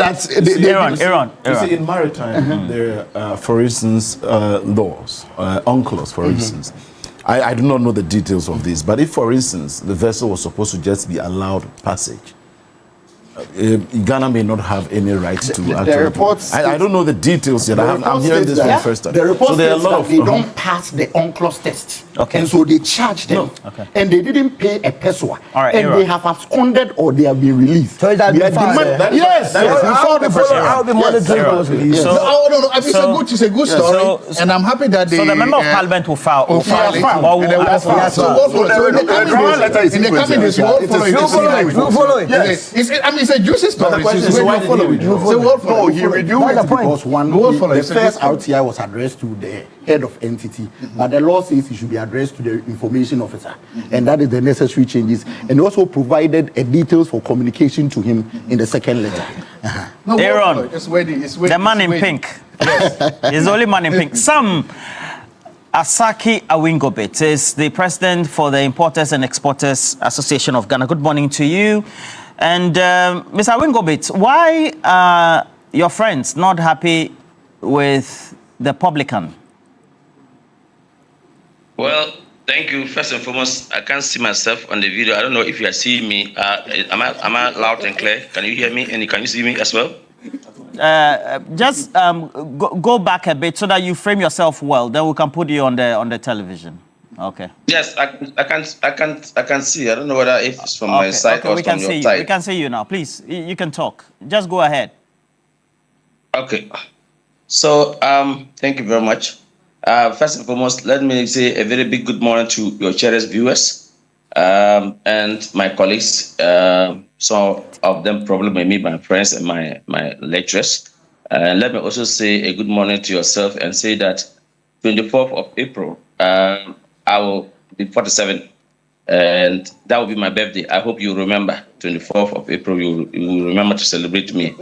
Let me also state that my background is a maritime. I did my master's at the Regional Maritime University, and I'm happy that there's one of the gentlemen who talked about the UNCLOS. And I think that about the vessel that he talked about that was found in the waters and went to Senegal.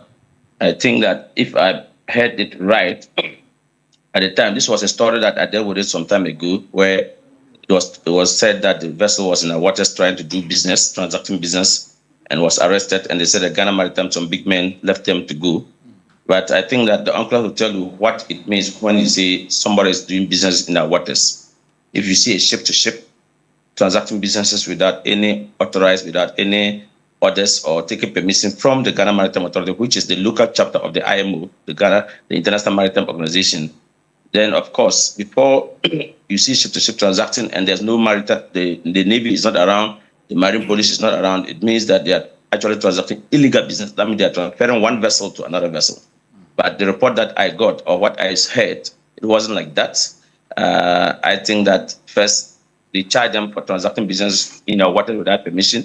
And later, when the investigation was made, they realized that it wasn't that. It was just that the ship was found in our waters. And within our waters, the ship was, when they arrested, they realized that the crew documentation was expired. I think some items in the vessel, maybe the switch and other things were having issues. And the charge was changed from transacting business in our waters to that. And then I was told that they were paying about $50-something thousand or so. I don't know, but I think the Ghana Maritime Authorities should have an interest to be able to put out the report for all of us to study. But if that was what the Ghana Maritime Authority said, charge them, have to change the charge sheet, then they were right, because if there was no ship-to-ship transaction, then of course there was no illegal transactions. And indeed, they cannot charge them for being illegal, doing businesses in our waters when they did not take any permission from our Maritime Authority. But if they were arrested to say that, look, your certification, the certification for the documentation that the crew was carrying was expired, then indeed they will not charge them based on transaction, but they will charge them based on that law. And that charge cannot be the same tantamount to 11 million that he's talking about. All right. I'm a maritime person. That's why I want to come into that. Yeah. Okay. I ask you a question. Why are you still up in arms when it comes to the publican?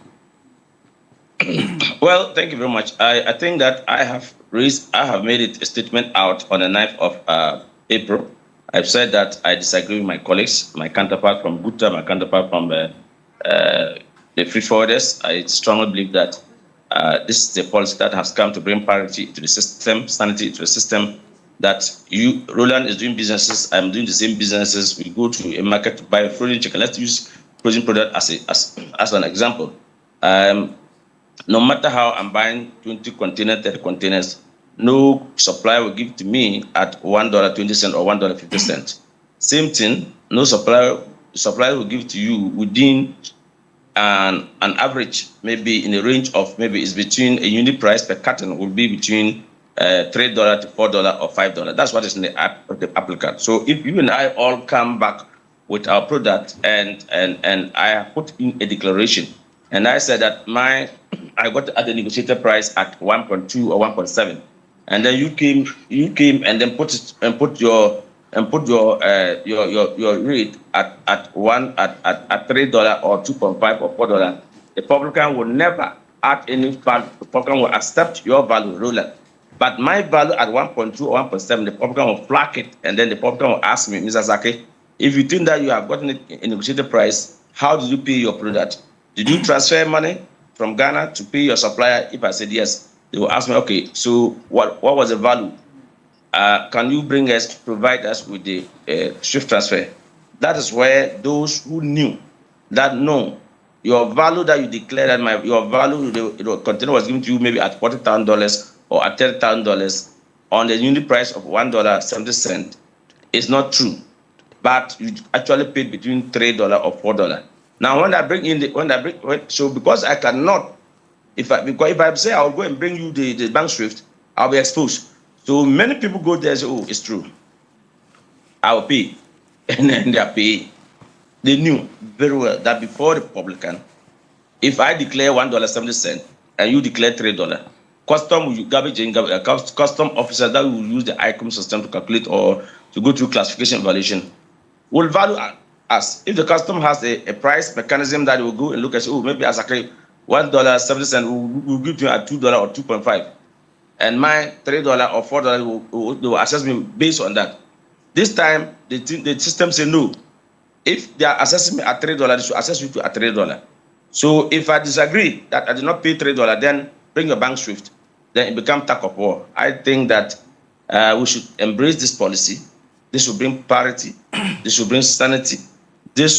Nobody will say that I have gone to pay more duty and someone did not pay more duty. But Mr. Wingobit, you seem to be the only lone ranger in these waters, right? When it comes to the industry, because the concerns they've raised, including GUTA as well as the other freight forwarding associations, are that even in instances where there are delays, the processes for seeking redress are laborious because sometimes a committee set up or an entity at the Ministry of Finance that's supposed to look at them, sometimes they only get the opportunity once or twice in a week.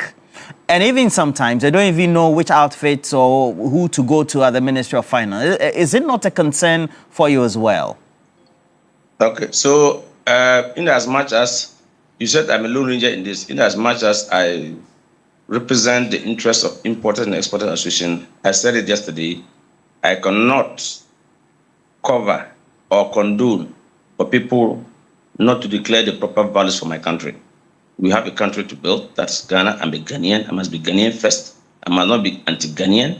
So are you telling me that those 75% who are compliance, there are people, if you want, if after me, open the media, open your lines, people will call and tell you that when they pass their declaration, there are very, very respected freight forwarders whom, if you go to them as an importer and tell them do something about my invoice, they will tell you, no, I do not want any day custom will come and say they are doing what we call post auditing, and custom will come and block my platform and say I must pay this amount of money. If you give me your invoice, please tell me the truth and I'll declare the truth. And then you're valid. There are people since the implementation of the publican, they are paying their duties without any act of value. For those that are complaining, if they are saying, if my colleagues are saying that the process in which appeals goes through take a longer period, and that is why I said, if that is the case, government is open up and said, let's meet. Just 2 weeks ago, we were at the Ministry of Finance, and some of the team said, look, before the public implementation, we used to have what we call custom appeals regime or custom appeals team at the custom.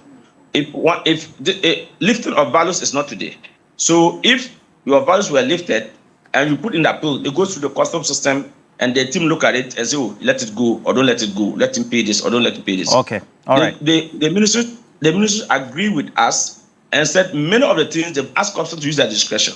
And I can tell us that even over the weekend, Ministry of Finance committee that were supposed, because those that were flagged, if there's high risk product that you know that no, this person have not actually declared the rightful figures, it goes to the public committee. The public committee is invisible committee. It's chaired by the Deputy Minister of Finance. And it's only the Minister of Finance who is the technocrat, who is the government officer. The rest are seasoned custom officers. Some of them we know them. All of us in the industry who are making the noise, they know them. They know those custom officers who will sit in the committee with the Deputy Finance Minister to say this is good, that is good, this one they must pay. I deal with their experienced custom officers. And over the weekend they work. And people are clearing at the port. I have said that if they say the delays in the appeals at the time the implementation came through, let us go back to the ministers and engage. And the ministers is ready. Government is ready to engage. Point made. Sam Asakia Wingobet, Executive Secretary, Importers and Exporters Association. We'll also go to Guta and also hear their side as well before we close the discussion on this. Thank you, Roland. Just a very quick one to what Aaron said about Jifa Gunu having posted something and all of that. And no, student activism. I think it's related to the subject. Yeah, I just wish to state that I have maintained a certain position that whatever is good for the goose is good for the gander. And what is wrong yesterday is wrong today too, if the status still remains. And if it was right, then it should be right. If you believe that it was not right the way David Tamaklo was handled some time back, if you do not believe it was right the way Apia Stadium was handled, if you do not believe how look, many don't know. He said I was a student leader. Yes. Under President Kufuor, I was shot by the police. I was taken to cells 6 times. Should I tell you why? Just for fighting for students' rights. So what was wrong yesterday is wrong today too. But it only tells you that if you're being served a dose of your own medicine, you now are able to know how it feels. Let us move on. And I keep saying this, as young people, we should be the ambassadors of good governance, leadership, and all, which we knew to our advantage anyways, and our generations yet unborn. So that is just by the way. Having listened to my brother Asaki, I have had the benefit of being in that space briefly some time back. And I understand how this works. The GRA is looking at 2 major things with the introduction of the publican AI. Number 1 is to authenticate the original country or country of origin of the product. Then the second is also for classification purposes. So, you know, every product that is manufactured has a classification code, which gives further detail. So let's say if it's a vehicle, we may have Toyota, but Toyota Yaris may be coming from maybe Korea, whilst Vitz may be coming from another country. They're all Toyota brands though. One may even be right-hand drive, another may be left-hand drive. Now, the classification is what gives further details, the VIN number or the chassis, etc. And according to the GRA, with all the ongoing happenings, about 70% of freight forwarders or clearing of products at the port have had no problem. But there seems to be some major challenge with some 30% of those ones. And let's be frank with ourselves, unless we want to pretend and play the ostrich. There are a lot of people, let me use my example. I have had the benefit of having a freight forwarder or clearing agent tell me that this product you have brought, the duty you are paying is X amount. Let's say 100 cedis. And then I pay him 100 cedis. Apparently he goes there to find ways to cut deals and reduce it to 50 cedis. He has charged me 100 cedis. Now when I go onto the market to sell this product, I'm going to make sure that I add my interest and everything to 100 cedis. But that will not bring fair competition, because if he has paid 50 cedis for the same thing, what it means is that he may also add, if I have added 20 cedis, he is adding maybe 70 cedis or may add 65 cedis. So he could be easily selling his product faster than me, which is bringing unfair and unhealthy competition. In fact, it is known secret that many of those crying fowls, not all maybe, may have issues related to that. Because there are a lot of times when people feel that they must always cut corners. And when you are cutting corners and now the loopholes are being sealed, you will cry wolf. Because I don't understand. You mean that tried and tested institutions or associations or pressure groups like the Ghana Union of Traders Association, and then that is those who are holding the press conferences in Tema, etc., and the others, you're saying that they could also be culpable? There's also that possibility. There's also that possibility. And don't let us make it look as if the GRA boss... Aren't you throwing the baby away with the bathwater? No, not at all. Not at all. This is just even caution being put out there that indeed there are those who may also have very genuine concerns, because in every human institution, every technology-driven system, there may still be some challenges. So are there some challenges? Is there the need to sit back and have a look at that? Because the country will also be losing revenue if these strikes come up, because I'm told, is it 3 million or so every day or week or so is being denied the state by reason of that. So that must be looked at. But the fact also remains that there are many who also try in their bid to cut corners, find average. For instance, when you say, because freight is calculated on even country of origin, so somebody knows that maybe if this product is coming from the USA compared to Netherlands, the price, the charge will be lower if it is from country A. Whilst the product is coming from country B, they may intentionally say, okay, it is coming from country A. It is a way of even evading tax. Then number two, the classifications. The classifications enables clearer detail on the product that is being shipped or that is being cleared. So don't forget that I think it was made clear again that in the past, the manual system by which the GRA was doing this was taking 2 hours per person. And the Publican AI now takes about 5 minutes thereabout. So what it means is that the time span in dealing with even one client has actually been shortened by 1 hour and 50, let's even say 10 minutes, so 1 hour and 50 minutes, which means that with this app now, there could be speeding of the processes to ensure that many more people are attended to. In fact, it is just unfortunate that even in Africa, we would have to be having a lot of human interfaces before addressing most of these issues, when in the developed world today, one could just sit in the office, place an order, pay everything, and the thing is delivered to you. Either it's unstuffed or whichever means. But these are concerns that can also not be thrown away. The best thing the best approach to this is to have the unions sit with the GRA, raise your exact concerns. Because I heard that some of the concerns were that they want to know who is behind. For some, I do not think are necessarily relevant questions as to wanting to know who is behind. The GRA is the one mandated to do so with the Parliament. There have been questions in the past in this country in which we've had applications deployed, of course, for revenue assurance like this. Yeah. And the questions have been about who owns them. Yeah, and the right to information bill also is there for one to activate. Okay. So sometimes I find it a bit weird when we want to know something and we feel it is best to rather throw it into the media to inquire, when the right processes are there for you to go through, and by which means you will be able to retrieve the appropriate information officially, and then you can go to the market with it that, okay, this is what I have gotten officially. The GRA says that revenue has increased, and so they make the comparison and said within a 2-week period. Within a 3-week period, before and after, there was 2.2 to so it gives them even the vindication that we're right after all. Exactly. But stakeholder engagement is very important. It is very important. And that is the reason why I believe that there's a need for the GRA or all other stakeholders to engage these people. We are partners in service.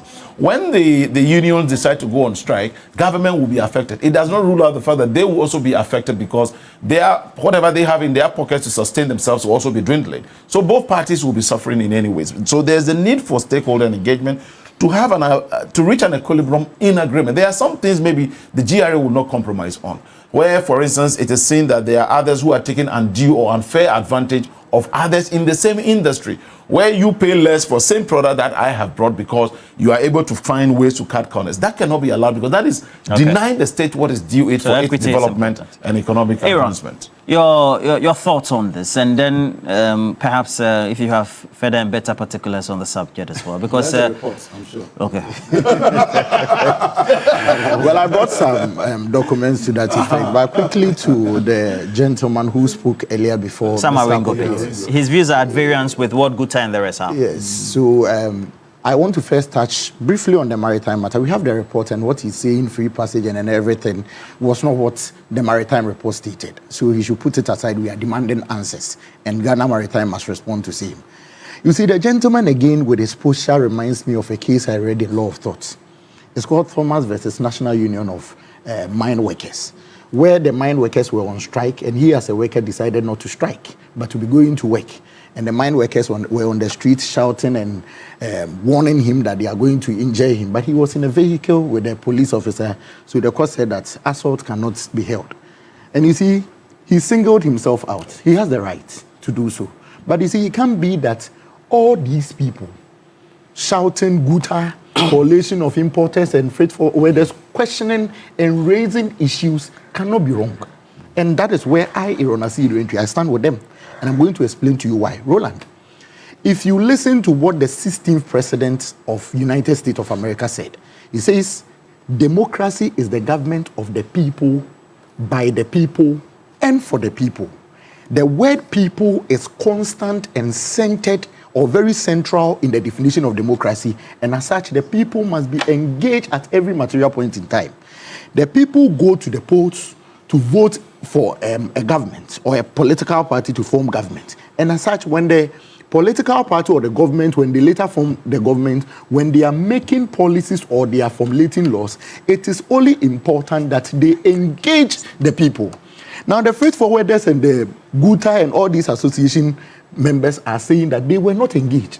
They were only called somewhere on the 14th of January 2026 at Oak Plaza Hotel, and they sat down and the presentation was made to them as to how the publican AI would be enforced. You think it's an ambush, sort of? It is. More stakeholder engagement? When you are making presentation, then you are not ready to take their input. And that is why they are crying. Now, to the central issue we are talking about, what is the problem with this publican AI? The people are calling out that it is raising port charges and others. Now, what the government must first do is to engage them properly on the subject matter. Why do I say so? The problem of increasing port charges, which would definitely now move on to the consumer, because you'll be buying from these importers and others. And certainly the amount you've increased on would be passed on to consumers. But the more important thing we must check is who is behind it. It is important if we vote for the publican. Yes. Why is that important? It is important because we gave you power, you brought something, and we shouldn't know because you think GRA has the mandate to do so. GRA has the mandate because the people gave them the mandate. And it will interest you to know that, Roland, Publican is a company that was incorporated in Cyprus somewhere the 28th day of December 2024. Right after the election, some 20 days after the election, it was incorporated in Cyprus as Trude to be trading in general activities. They have no track record of revenue assurances and anything, and you bring them. That is not even the problem. But when you bring them and it is increasing these charges, like now, people are saying that the AI can even jump onto almost 100% of what you were paying previously. That is questionable. And you see, there is this memorandum from the GRA boss. And this is what he says. Contrary to section 68 of the Customs Act 2015. Now, the GRA boss says that if you're a custom officer and you are valuing an item and the AI gives you a different figure, say the AI gives you 10 Ghana cedis, and the normal the custom officer gets 5 cedis, go for the higher price. The vice versa to go for the higher price. But Section 68 clearly speaks against that position. Section 68 gives you the process you must go through. Section 68 does not even give you the opportunity to be getting double figures. Then you hear the Commissioner General telling us that publican AI does not make any amount from the processes. You ask yourself, a business organization rendering revenue assurances are doing this for free for Ghana? It can't be possible. The investigation clearly even shows that they are making about 20% of the revenues we gain. Today we are having our freight forwarders sitting down. Nobody is cashing anything or in fact taking anything from the port since yesterday. Roland, you know, if you check the records of port charges and the revenue government gets from it, government of Ghana makes about $5 million per day averagely. And we are going to lose this for the continuing period where they stay on strike. More importantly, I think yesterday or so, Professor Jampo met these freight forwarders and spoke to them. They have responded to him in a brute manner. And I was so surprised because Professor Jampo, as Shippers Authority CEO, has once been a union leader at UTAC. We saw how he was handling Galamsey matters and state of emergency matters. You don't meet people and they put their concerns before you, then you go back, publish on the media that as if they have dropped their concerns. The Guta people and all these importers are up in arms. We are only pleading with them. We need them as a country. The government should find a way and dialogue with them. Stakeholder engagement does not mean you meeting them and just making presentation to them. Jabunti, Dr. Zato, you think policy implementation gone wrong, or is just that the means by which you want to achieve, make sure that the right values are paid and to get the right revenue is just being perhaps hindered, so to speak, by those who perhaps ultimately could have something within the sheets, culpable, so to speak? Thank you. Because people always resist change that is good for society, so to speak. It's true. One of the biggest theories or approaches to public policy was what we call muddling through. Most governments or agencies, for that matter, when they are adopting and implementing public policies, people assume a rationality approach, where you sit down and do all of these things, cause benefit, what I don't know. But in reality, most agencies muddle through. What that means is that they do all the implementing everything, and as they are going, they are making it better, they are trying to get it better. Because sometimes you don't have the resources, time, energy, and everything to sit down and do this. And so muddling through has become one of the ways they do it, and that's what they are doing here. Look, GRA sees the game differently. The government sees it differently. They want money. Every single minister of finance has complained about financial leakages at the port. Since forever. Every single minister of finance has asked themselves, how can we increase finances at the port? They've done that. In fact, remember Professor Mills had to actually go there personally because he felt that it was becoming this thing. So all of a sudden, if GRA has landed on a policy or on something that is increasing their revenue, I can tell you, they are not backing down on this. They won't. Because for them, they see what they wanted. They've seen a solution to the problem they've always had. So GRA is not backing out today, it's not backing out tomorrow. You must understand that. So, two, I actually wish that the whole of government would have done this. I hope that the government would have told all state agencies, I want to see 20% deployment of AI in all your activities across government board. I really want to see that because that's what we are going as a future. When you do that, it forces demand.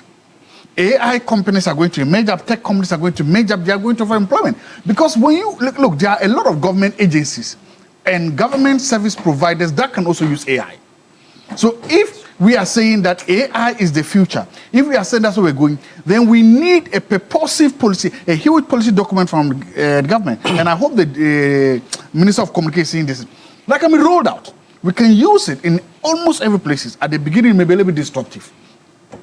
But ultimately, we will begin to reap benefits from it. If we don't do that, then we are doing this hard part. It is so. For me, generally, it comes to that. It comes to that point that the government, on the one hand, sees a solution to a long-term problem. And what should they do to make sure that the position that the freight forwarders have taken, that seem to be permeating the conversation in the media, perhaps also is met in the middle, so to speak, by the position of the GRA and by extension the Ministry of Finance, which also wants it? Because clearly there's been a scenario that's been simulated. The revenues have shot up in 2-3 weeks, and so nobody's going to say that this is wrong. Because people or importers paid those monies. Yes. Exactly. So that's the point I'm saying. And now you need an all-over government approach, and you need a smart government approach at this time. You need somebody to be able to say that, look, the agenda, because, look, the concerns of these people are very genuine, legitimate. Because I'm not an expert in the field, I'm not going to, but from what they're saying, their concerns are legitimate. And I actually heard there was a big discussion that I've heard. They're saying that, look, the only source is to pass the cost to what? to consumers. Yes. That is one factor. The other factor is that, as you and I know, Roland, these activities support a lot of jobs. Huge jobs, permanent jobs, very good paying jobs. So we should also then make sure that those jobs are safeguarded. And that is the common cry of this people too. And this always happens whenever you bring technology into. Technology cannot be a disruptor. It has to disrupt before it benefits. So what happens is that how do we ensure that in a place where research polls show us that 78% of people need jobs to this and that, we don't, at least those that we safeguard, have to do that. But from a good governance perspective, I have some few questions too that are not peripheral. Who is behind Republican AI? It's important that we know, and that is the transparency. Why is that important? Because remember MSL? Is it SML? Yeah. Remember SML? It came with something, revenue assurance. And you see, I tell my students, and I always do that, policy continuation. That in reality, in government, there's nothing like policy termination. Even so, when you're reading the textbooks about public policy, when you see that policy cycle, they usually ignore what is called policy termination because they assume that a public policy, once implemented, will continue to live. So this is this another SML? And who is behind it? Because if what he's saying is true, that it was only commissioned in December, that means some smart guy sitting somewhere, I have no problem with that, quickly saw that a policy window, elections are policy windows. So the moment there's an election, somebody sees a policy window, quickly, I have no problem with that. Some people say, oh, this company was just incorporated tomorrow, I don't care about that. If the legal things are, but who is behind it? How much are they charging the state? These are legitimate questions. Who is behind it? How much are they charging the state? And how safe is it? Because is it a Ghanaian-based company or is this a company setting? If I agree with you, it's Cyprus or whatever it is. It was incorporated as Newday. Good. It's collecting vital information, both on GRA and also on the shippers. Where is that information is going? Who houses it? Are we safe? Are we secure there? We have to do all this. And if we do that, how are they selected to? That's the third question. How were they selected? Was it sole sourcing? Was it competitive sourcing? Who did what? Because these questions are important for us, for policymakers. We want to determine transparency, accountability, and good governance. Things that are very important for this program. Okay. And so to add to the question, where is Parliament in all of this? Because somebody in Parliament is asking these questions. And I am very much interested in the good governance questions. Who is behind it? Where does the information go? How much does it cost the state? And how much are they paid? We need these questions, but ultimately, I am sure that sober minds will prevail. People will sit on the table. These things will solve on the table of brotherhood. They will sit down. They look at it. I'm sure the government is not interested in destroying just the table of brotherhood, where common sense will come, where national interest will play a role. Ultimately, it was on. But I can tell you, once the government has smelled the blood, once the money has come, this thing ain't going nowhere. What do we do? You also are in the space. Yes, so I'm in the space. And you interface with many of these importers. Exactly. I'm sure some are your friends. A lot of them. I have friends who are also freight forwarders, they're clearing agents, etc., and they are importers as well. Exactly. Ashamantema, you find them plenty. Actually, one of the gentlemen who sat beside the main speaker at the press conference is a very good friend of mine. I understand. So I'm really happy with Roland. So ask him as well. Yeah, declared his interest. No, so I asked him. He also made his point, and then before this one, I also called Ministry of Finance. If he has known a lot of them. So I also called the Ministry of Finance. And the Ministry of Finance says that, okay, you say you live, so don't they do this and that and that? I say yes. I say yes. So who should pay for that?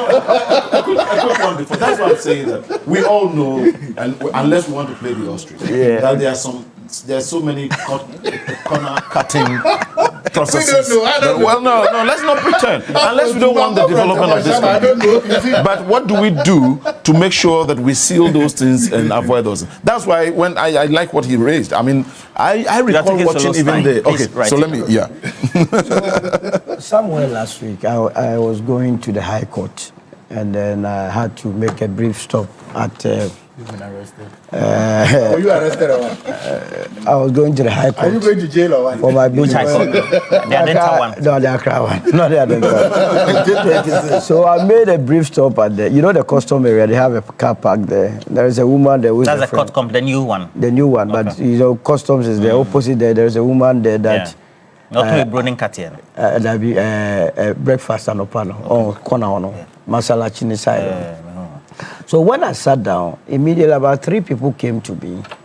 I do not know, but because of the work that we do, and apparently they are freight forwarders. So they ambushed me with this publican AI problem, and they started making all sort of allegations against the system. So I listened carefully to them, and I also preferred my solution to the whole matter. Because you see, I'm also an importer. So sometimes I have an issue with Asake when he creates the impression that he's representing all importers. I'm an importer, you understand? That's the bottom line. That's the bottom line. You see, whether we like it or not, we need AI at the port. I do business in the port of Jebel Ali, that is Dubai. It's been there, Tara platform, everyone knows it. You can't escape it. You can't escape it. And you know, it has a correlation between perceptions. If your custom officers are not to be trusted, some of these things happen. Because I don't remember the last time I went to Jebel Ali and saw the way it's congested, people moving up. It's a seamless process. People sit in the office like Elikem was saying, do everything. We don't have any problem with invoicing because the invoices that are coming out are germane, I mean, very true. You see, again, when you listen to the publican, yes, the AI will determine the true value. But it is for the custom officer to also make a determination. It means we are still handing back the power to the custom officer. What I hear the freight forwarders say is that they are not too sure the parameters within which the AIs are operating. Because, believe you me, AI is not a human being. It's not any superfluous or anything. It is human beings that impute the data and guess outcome. It's garbage in, garbage out. So if the parameters that have been set forward by the AI is wrong, you will get wrong outcome. And so, to that extent, I agree with the freight forwarders that there has to be some levels of openness in terms of the parameters. And one of the things that I've said, you know, in those days that they had not introduced, this AI, you go to customs. How were they determining values? You have submitted your invoice. And then you go to a room, you have these young girls and boys who have been placed behind a PC, and what they will be doing is that they go on Google. You say this phone you bought it 1 cedi. Then they will go on Google and check whether how much is it. What's the average so price? If they go on Google and then they see that it's 2 cedi, they say your invoice is wrong, which is not the case. Because you see, we also have beyond these invoices, we all have relationship with our vendors. Suppliers. Something that you can get it 3 cedi, I can get it 2 cedis. Depending on how long I've done business with a person. Okay, so let me ask a question. Yes. In my interface with the Ministry of Finance, Yes. and they, of course, seconding me to somebody at GRA, Yes. the system works in such a way that it strikes averages of a price of particular product Yes. or that has been imported. And so if, let's say, the product Yes. costs $100 Yes. at the FOB, Yes. port of destination, and you are saying yours is $80. Yes. The average price, $100, Yes. is what is captured by the system. Yes. And if that is the average price, it means it can go up or go down. Yes. So once they strike the average, Yes. then they begin to say that then you have a complaint to make Yes. because you need to justify why your price is 80. Absolutely. And so they say go to the complaint committee or section. Yes. They say they have a problem that the committee only sits twice in a week. Which delays the process. The process. Yes. I mean, I agree with them there. But where we have already those that have gone through generating, so to speak, X values Yes. of revenue. Yes. Better than what was recorded 2-3 weeks ago. Exactly. Then you have to say that the GRA is a bit justified in that process. No, I'm even coming there. You see, the point is that you don't have to just take the freight forward, whatever they are saying, as a gospel truth. You remember, and so I was very surprised when Aaron was making noise that there have to be engagement. I was in the MPP. MPP brought the ICOMs. Do you know the opposition that he faced? At a point, they were calling for the head of Alan Chamati. Nick's ICOM. ICOM. that he was the trade minister. Today, one of their releases, the same freight forwarders are rather praising the ICOMs. At that time, they were saying that the government should revert back to the GC net. So every new product, people will fight it. But what I'm saying is that I see some lacuna with this AI. The parameters must be set right. You see, when they say value, you know the invoice values that we present. There is a difference between the cost of item and the value of an item. Value of an item is cost plus margin. You understand? So depending on the relationship between me and you, you can put a margin of 10% on my item, the item that I'm buying from you, whereas a new person buying, the margin will be 20%. It is very common in business. So if you are going to strike an average of, say, $100 for a product, but I was given a margin of 10% and my invoice value is $90, you cannot tell me that my invoice is wrong. Again, to the extent that 75.3% have been able to go through the system as being legitimate, then the 24.7 that we are dealing with, let's go into it and find out. But I will be the last person to say that we must throw the AI away.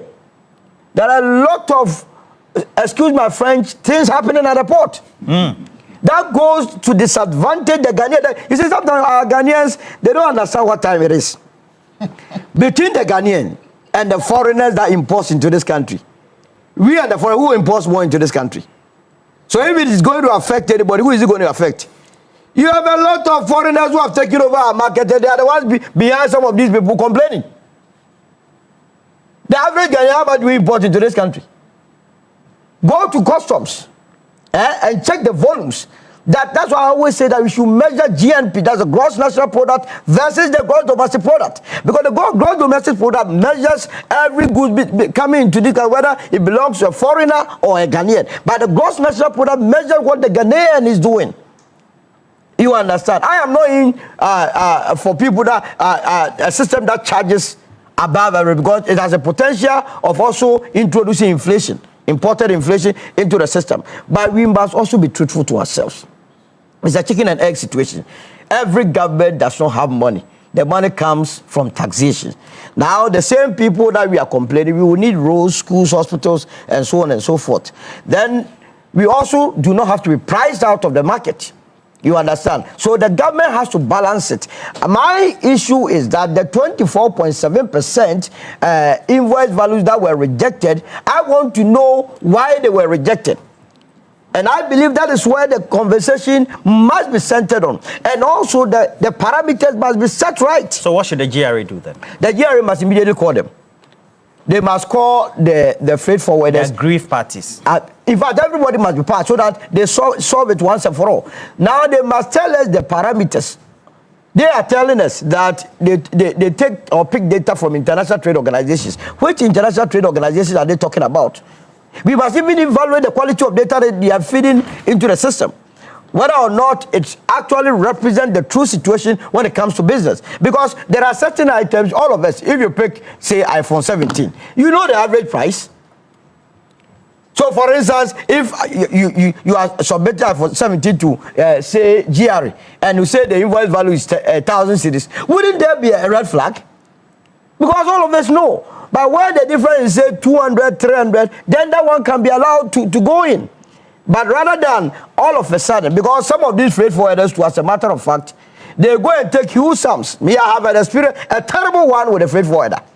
You come and take the right amount of money from me, and they want to go and do their corner things, beat it down, and then make more. Who did they do the corner things with? Oh, is it not the customs? But customs, who told you that they are sent over there? But even introducing the AI is an indictment on the custom itself, that they cannot be trusted. Wow. We were doing it manually. How many times even part of the reason why Professor Mills made so recipe, he went to cry because of customs. You made a whole sitting president cry. Customs? What are you talking about? So what do we do? Just 2 minutes on this, please. Every system being introduced, and this platform, for instance, may come along with some teething problems that along would actually be addressed. You see, the reference we're making, for instance, imagine this phone is on the market as 5,000. You have come with an invoice that you have bought it at 3,000. Well, then you should thank your stars that you are lucky enough to get it at 3,000. But don't expect that when valuation is done, it should be calculated based on the 3,000 you are mentioning. Because originally, it should have been 5,000. And if indeed it is true you got it at 3,000, thank your stars that you and I are going to pay a duty of 2,000. But you have made a gain already. But knowing very well that probably that under declaration is aimed at trying to let them use the MSRP or the reserve price that, okay, this is where you got. That is why I was raising the concern of even the country of origin. For instance, let's imagine that, let's say, rice is always known to be coming from Vietnam more to Ghana. All of a sudden, my brother says he is also importing rice and his is coming from Benin. There will be some concerns to be raised. And you know that somebody may bring rice that is full grain. Somebody may bring broken grain. But because it is full, it's whole grain, they will rather declare it as broken. Because the duty or the valuation on that alone will drop a bit. So these are the nuances. It really worked in the area. Yeah, we all know. And look, a typical example, for instance, is even the oil and all. Look, let's assume that even I used to bring water dispensers. So the water dispensers have classifications. The bottle, the point of use, and the ones you use bottle on top. The point of use are the ones you just connect to the tap. That one does not use bottles at all. And that one is very expensive. So imagine that if I have brought out one, which is the POU, which sells at, let's say, about $3,000, whilst the bottle one sells at maybe $1,000, and I declare that it is a water dispenser.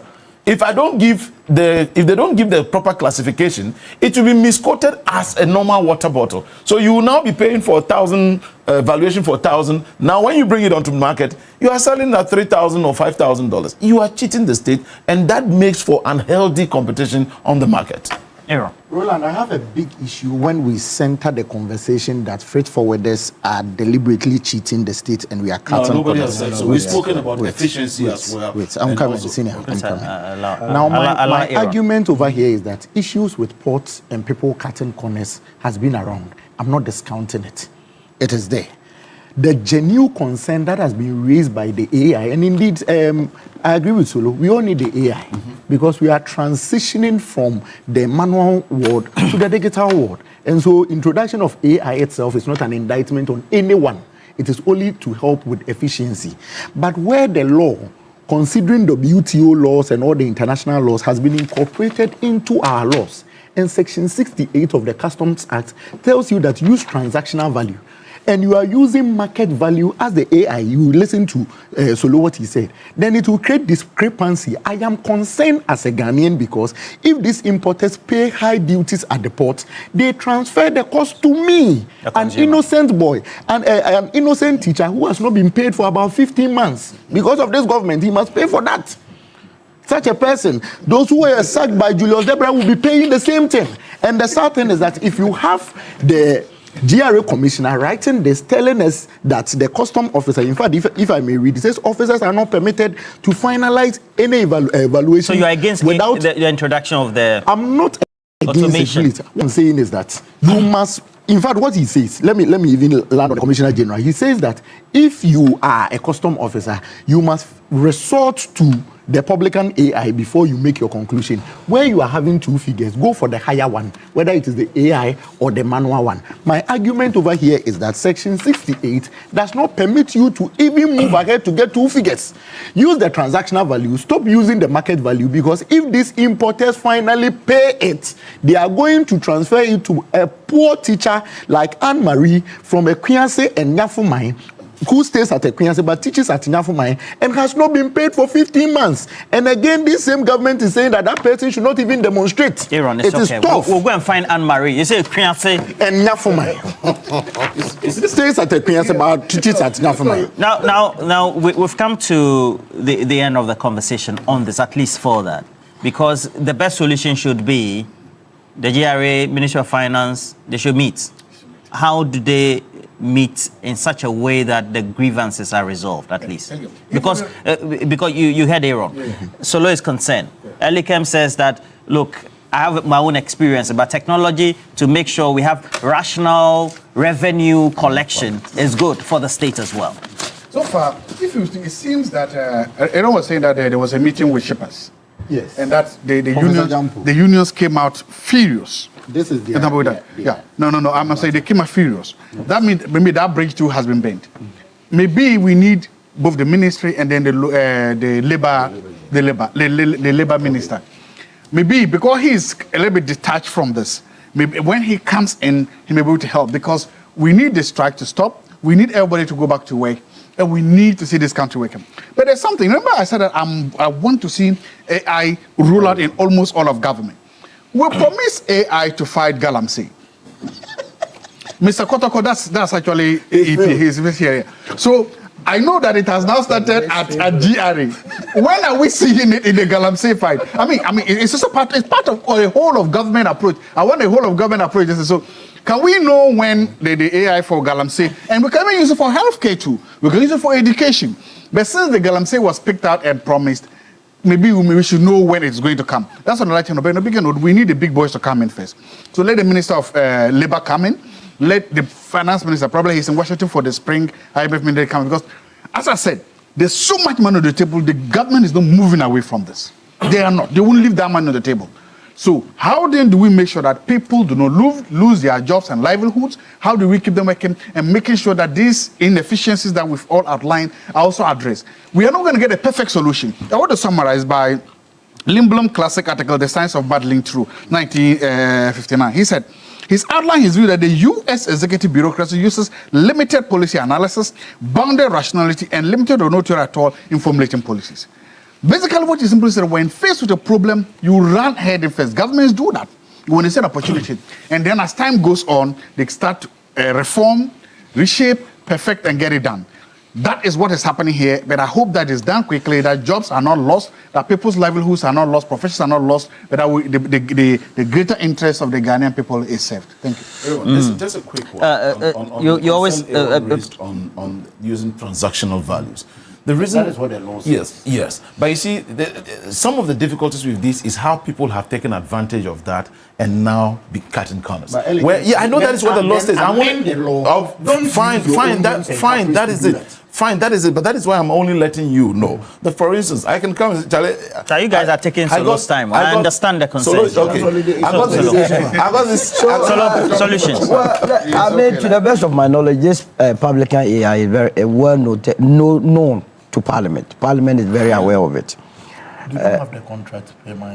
No, from what I understand. They engage Parliament. So it has to be cleared from there. Again... If he's filing RTI for the details of the contract. All right. If he's on the subcommittee... He's here to file. He's filed it. He has filed it. Yes, that is... So we would need answers to that. Who's behind it? Secondly, how much they pay? How I mean, I will still maintain that the 24.7%, we must go into it. As we are here, people are also sending their concerns that, for instance, goods that they cleared at 204,000 with the AI, they are now having to clear it at 830. That is an abnormality.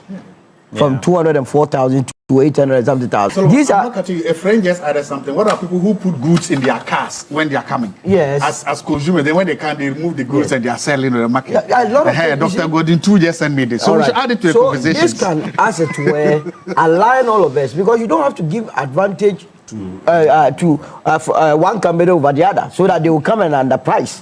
That one too, I also don't understand it. So let's do it. Okay, so and then where we have genuine mistakes, yes, by a deployed application, yes, those are genuine. So for example, Joseph Paddy, yes, Ghana Trade Association, sends me a Toyota Voxy also, yes, 7 million. It's one they've been trumpeting around over the last 24. Yes. So it's an instant case. So, for instance, this case, GRA, in order to further the discourse, better, assure the confidence, you come and answer to this. Sometimes these are institutions, they sit there, they have the public unit, they have all this. This matter has been circulating. You don't come out. The Commissioner General is already in town. For instance, for the it becomes a problem. So this one is an instant case of an importer who brought in. I think it's a Voxy. And in this matter, so what is the country of origin? No, they all come from Japan, and it's unloading Jebel Ali. Yeah, so it's from Dubai. Yeah, sure. Yeah. And so, it's by it's what now. Left hand right. And then Japan. Japan right hand right. Okay, let me get this particular goods. The vehicle is coming from Dubai. So coming from Dubai, which is not the arbitration committee, right. the people that are supposed to solve the problem, why don't they start a 24-hour economy? Why don't they sit every day and 24 hours? I agree. It has to be. What do they So you have to leave Tema to Accra. Description of the goods. So why don't they move to Tema? Like this. Use Toyota Voxy wagon. Use Toyota Voxy wagon. Let the people sit there. 2012. You're only keeping the information. So the system generated for this very item. So what value did the system give to this guy? That is very important because now they would have provided their value. But the value they gave was 7.9 million. 7.9 million. Yeah. So this clearly. They have to go and change the public. But let's situate the conversation. This is what maybe an error. No, it has. So could it be that the system generates maybe erroneous figures, so to speak? As a result of that, that's why they have the complaint units there that go and make those complaints. So that genuinely, you know that. That one. So they should. I hear they sit in Accra, the complaint unit. They should be sitting in Accra. They said they have the Ministry of Finance. Good. Because when they go to SEPS in Tema, they say go to Ministry of Finance. So when they come to demurrage. So what I'm saying, they should be sitting in Tema, the port there, and they should sit 24 hours. They should start the 24-hour economy there. No, the port is already running 24 hours. The complaint unit should run 24 hours economy. So that this issue can easily be solved so that it doesn't spill. What is your fixation on 24 hours? But your candidate, Dr. Mamu, said it was already in implementation. And you went ahead to support you supported the party that was that it is not in. Okay, gentlemen. I supported it. Just 2 minutes on this. Unfortunately, my time is up. So we spend time on the Publican AI. We need to take a look at. We're told that 4 hectares of Itiwa Forest Reserve destroyed in Ghana. Citizens demand urgent protective action. And this is under your deputy CEO. Yes. You supervised this? No, we did not. I mean, the Forestry Commission has been up in arms against the illegal minings in. And this still came at 4 hectares of. Well, these 4 hectares were not destroyed in this era. I must be frank with you. At the time we came, as of 2024, the reports that we have had was done even up to 2024, 2025. The over close to 10,000 hectares of land, of forest lands, has been degraded. And that we actually had the media encounter and briefed them so well on these, and are even doing more of that. The truth is that a lot of damage was done over a certain period. Let me state here, Sir John of blessed memory did a lot of disservice to this country. He's not here. Well, it doesn't matter to me. That is just the truth. And that cannot defend themselves. Well, that is a traditional approach by Ghanaian, but the truth still stands, and let it be said. In the instance of trying to in the name of reclamation, people were destroying this land and mining and doing all manner of things. There were defenses and state apparatuses were given to. Let's face facts. So over the last 12 months, what have you done? Well, I must commend the NIMOS that have been headed by Colonel Dominic Boa in the efforts they are doing to ensure that they nip all this in the bud. When we came to power, over 45 of our forest reserves were breached. In fact, 9 were declared red zones. But we had recovered all of this from the illegal miners. The fact, however, remains that it is the reason why we have introduced the RCOMS, the Responsible Cooperative Mining and Skills Development Program, which is aimed at ensuring that we bring people together, because you cannot completely stop people from engaging in the activity. We must make them stop getting into the forest reserves, the water bodies. I mean, the last engagement at the Itiwa Forest was even just 1st of April when the Forestry Commission itself actually went into arrest some illegal miners who are also engaged in that. We are in the processes with the Ministry of Finance to get clearance in order to also. But even the president concedes that your own party people are involved. So, yeah, the president. So they're all the president made it clear. You're not punishing them. No, you're letting them loose. No, it's not. The causing distraction. The president made it very clear that once governments change hands, the frontiers begin to change, and that does not mean that we should lax in what we do in terms of trying to make sure we apprehend whoever we have found culpable. And so we will continue our work. But that is just to tell you that the president... you're not lamenting. No, I don't need to lament at all. The president... Deputy Chief Executive. No, I don't need to lament, because we believe that there's work going on, and it is being coupled with the effort by NIMOS that is making us achieve significant progress. When it comes to Etiwa Forest Reserve, for instance, it has a lot of species, a lot of the biodiversity and the headwater, because the three main river bodies that provide us, that serves over 5 million people in Ghana. And so it is of great importance that we all make sure we pay attention to this. And so when the president made that statement that he is aware that even our own party people, some people, is because others feel that, okay, this wrong was done in the 8 years, we have come, let's shift tables and no, that will not be countenance at all. And he has made it clear, if found to be culpable, you will be dealt with according to law and not spared at all under any circumstance. Roland, there is a gentleman on TikTok called Jata Abua. Jata Abua, I'm on TikTok. Let me go search for him for me right now. He is to be listening to Elikem Kotoko. He would just say, hi, ayeye. Jata Abua. Ayeye. In fact, what's Jata Abua? One too many, and it didn't happen in this era, and it happened in the past era, and you are moved. We have given you the power. You have the power now. Your actions and your inactions are showing that you want to even do Galamsey and deepen it. Why should the chairman of the National Security Council, the commander-in-chief of the Ghana Armed Forces, comes to tell us, the entire country, that my party people are in, and just leaves? Your party people are in, and so what should I do with it? Are you not to be arresting them and prosecuting them? Then the last time he met the media, he was telling them that if the Galamsey money, if we are to get the money in our own system, is it not helping us? Are you not telling the Galamseyers to move ahead and dig deeper? You see, and bring good? Please, Senior, I'm begging you. Okay. We shouldn't be doing this. We have sat in this country to listen to the NDC, and it appears that they have serialized their complaint on us. I'll search it for you. On us, that from this month, they will now bring in another story that it happened in the past era. You started with your aura. Malik Basintali moving from station to station. Even he sat on GH1 with a deputy minister. He told the deputy minister, Honorable Chinye, that he would get him arrested and jailed. What has happened? Yes, what has happened? And again, we come here this morning about a Etiwa Forest, and we are hearing it didn't happen in this era. If it happened in the elsewhere administration, what have you done about it? Have you prosecuted people? We are tired in this country hearing it doesn't happen. It didn't happen in this era. You are putting it to them that they should show working. Show working. And the chairman of the National Security Council comes to tell us that I know my party people are in, and he goes to sleep. Hey. This government promised that when they can, they'll fight Galamsey. And then they said they will fight Galamsey with everything. They'll win. But so far, Galamsey is fighting this government, and Galamsey is winning. That is not what scares me, actually. What scares me is that increasingly, the government is running out of excuses for why it's not fighting Galamsey. For me, that is what is scary. That's what's scary. Solomon, you and I... Not rather acknowledging that... No, because it's something. That we're making the effort, we've deployed NIMOS. So far, Galamsey is winning, and is winning big time. Solomon, you and I were here, we've seen all the excuses. Government came out and said, Deputy General Secretary of the NDC will be investigated. When? You and I were here when they fired at NIMOS. Remember, NIMOS had to take cover. Up to today, NIMOS is still asking that they don't have money, resources, and protective gear for them. You remember? We were here when the DCE for where they said he was engaged in Galamsey. The president says he's investigating. You remember? We were here when an MP or two MPs almost made them lynch soldiers because of the reason the government said they're investigating.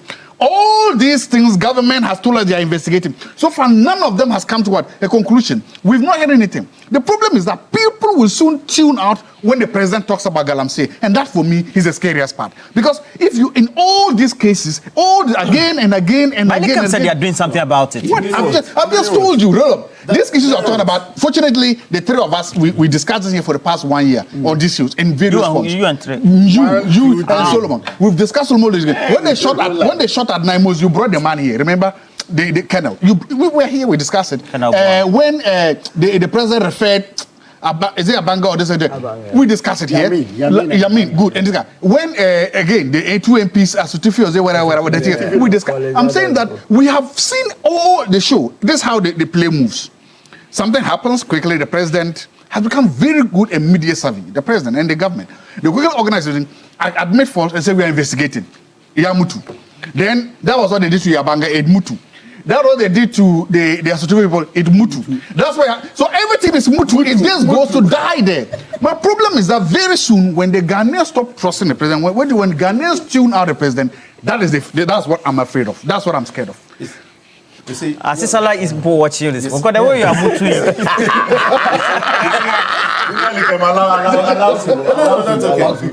So it is very important. You are very strong on why the government needs to clamp down. Absolutely. I mean, they are destroying. I think you and your partner. They are destroying our future. They are partners. They are destroying our future. And 9 months, let me say, they are doing a yeoman's job. I've been following them. Keneboa and his team there. Yes, he's your classmate. Yeah. No, he was my senior. Okay. What has to happen at Prempe? At Prempe. He needs the support of the government. You see, I keep saying that Galamsey is done by people that we revere in society. Because nobody without a clout can do Galamsey. And to the extent, I will continue. And I like the angle that the president came in, calling out his own people. But what he has fallen short of is to make sure that they are arrested. And that one I agree with Aaron and then Zabunti. But nobody can cajole us into forgetting the past. This business of you want us to immediately forget, it's not going to happen. Because you see, we have been in this country, like Elekem was saying. In the case of Sir John, he was sitting with President Kufuor and Professor Frimpong Boateng. When he told President Kufuor that the greatest danger to our forest NPP lost the election. Yes, so it comes back to, when Abanga and Yamin were referred to Yoko, the AG also referred the Professor Frimpong Boateng's report to Yoko. So I was expecting you to say that, look, and they must fast track the investigation into that.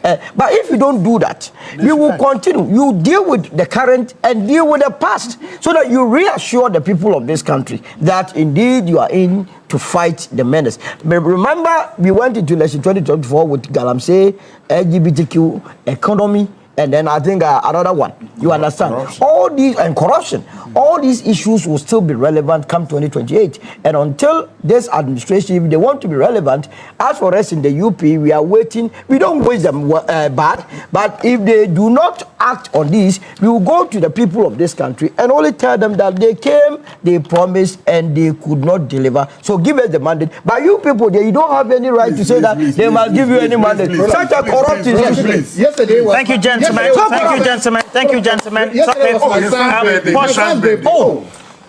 put the camera on. My son Jabunti Zato. Please switch him. 10 years old. Please look at the camera. And yesterday, my son Jabunti, his name is Jabunti Zato. He turned 10 years old. Your wife would have divorced you. Happy birthday, Jabunti. We are young one. We are young happy. We are young pen lenency. And now, Yama and Nama and Yama no color lolone. No color actually we have for Nanga Bizonfla. Happy glorious birthday to you. I'm saying the whole family is praying that he becomes a very good kid. Happy birthday, Jabunti. We are young one. Thank you very much. Jabunti Zato. That's Junior.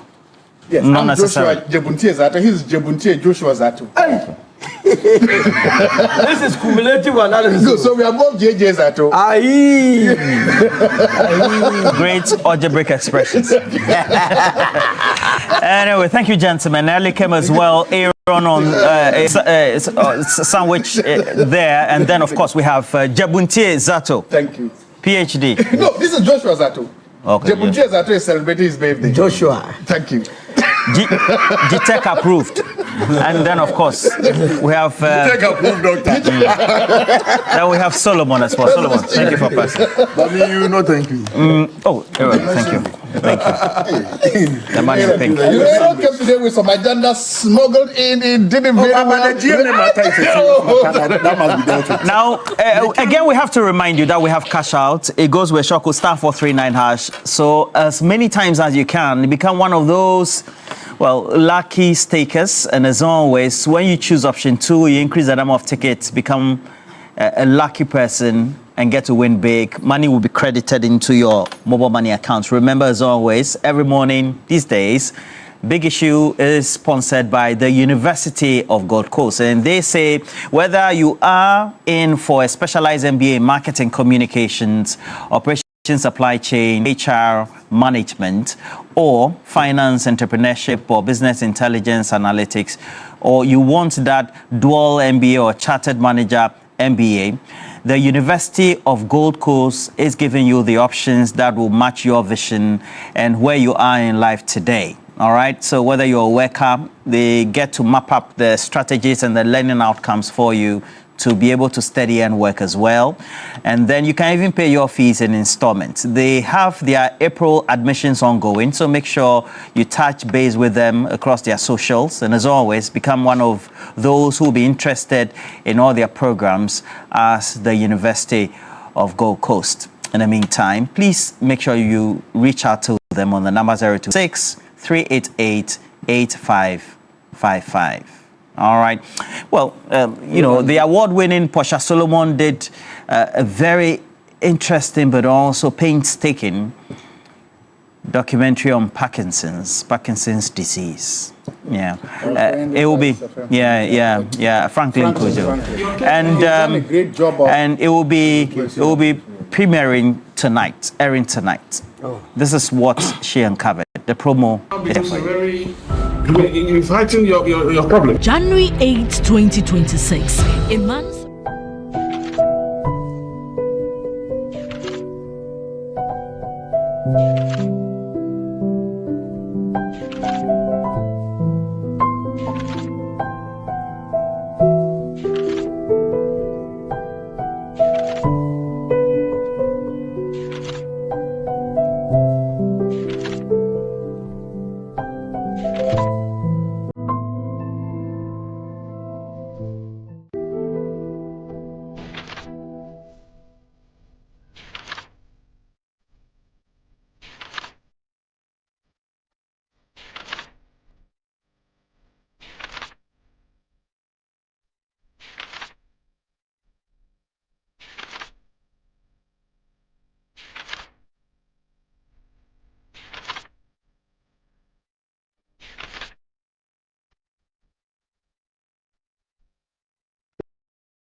Look, people will get sick, people will, but look, let's understand. Let's invest in some of these chronic diseases. Let's increase research in all of these diseases. Let's begin to find home solutions, domesticated solutions to some of this, because I'm sure that even if you look at it, the environment matters and other issues matter. So thank you to TV3, thank you, Franklin, and I pray and hope that the risen Lord will continue to strengthen you. And then also, so importantly, make sure you watch this documentary. It will be live right here on TV3, not only mainstream, but also across our social media platforms as well. And it's 9 p.m. We're taking a break. We'll be right back.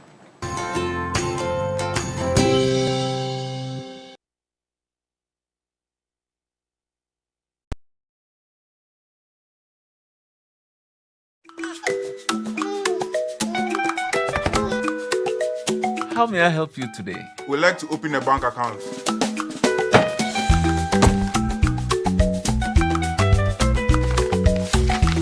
Sign here, sign here, sign here, and here.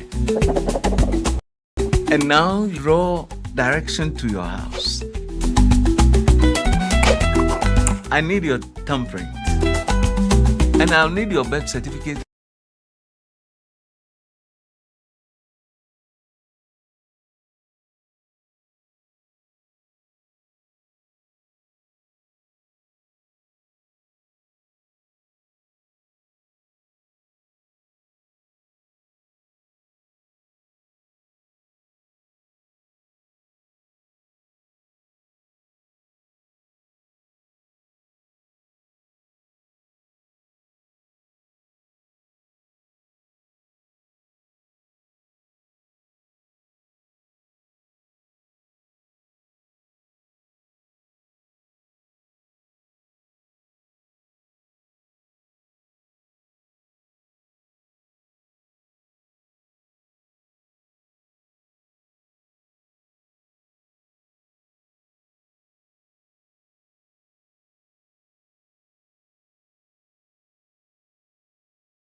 Still that special time for Ghana as the GFA has appointed a new coach.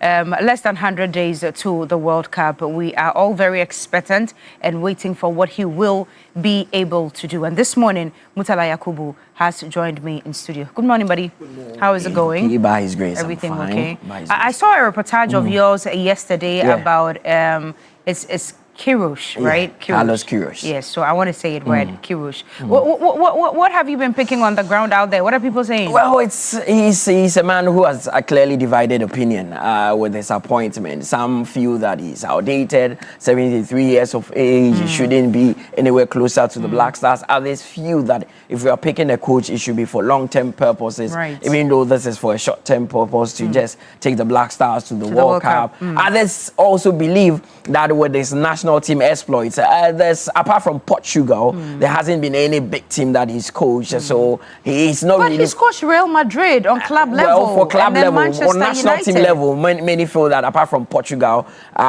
with the other. But isn't it the same thing?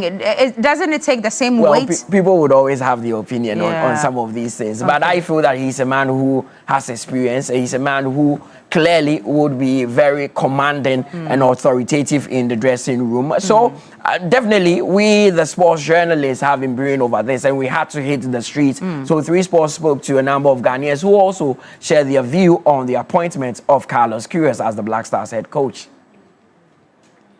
Good decision, looking at his track record and the teams and countries that he has coached. I think he's not bad, but only just that he's a little bit old, he's aging, he's grown, he has grown. But we will manage him. It's not a bad idea. Just for this World Cup, it's cool. With his experience, he can do it. Looking at what he did with Iran and the other teams, I think the last time Oman or so, he's good, he's good. He can do the work. With the talent that we have, we just need a good technical director, a coach with good tactics. And I think this Carlos guy, he has it. Man has it. So he will do the job for us. Carlos Kirush, me tell the records no mama who say so the records but me that is make a cardiac but my boy as a Black Star team. In terms of coach, that means discipline from my discipline. To me, I achieve coaching the number Ghana and Argentina fan. It's a good decision though, but if any coach that will come to Ghana is a good coach, if Curtis in his team will allow the coach to work, you understand? If they won't allow the coach to work, you see that coach as a bad coach, but it's not a bad coach. But he can do the job.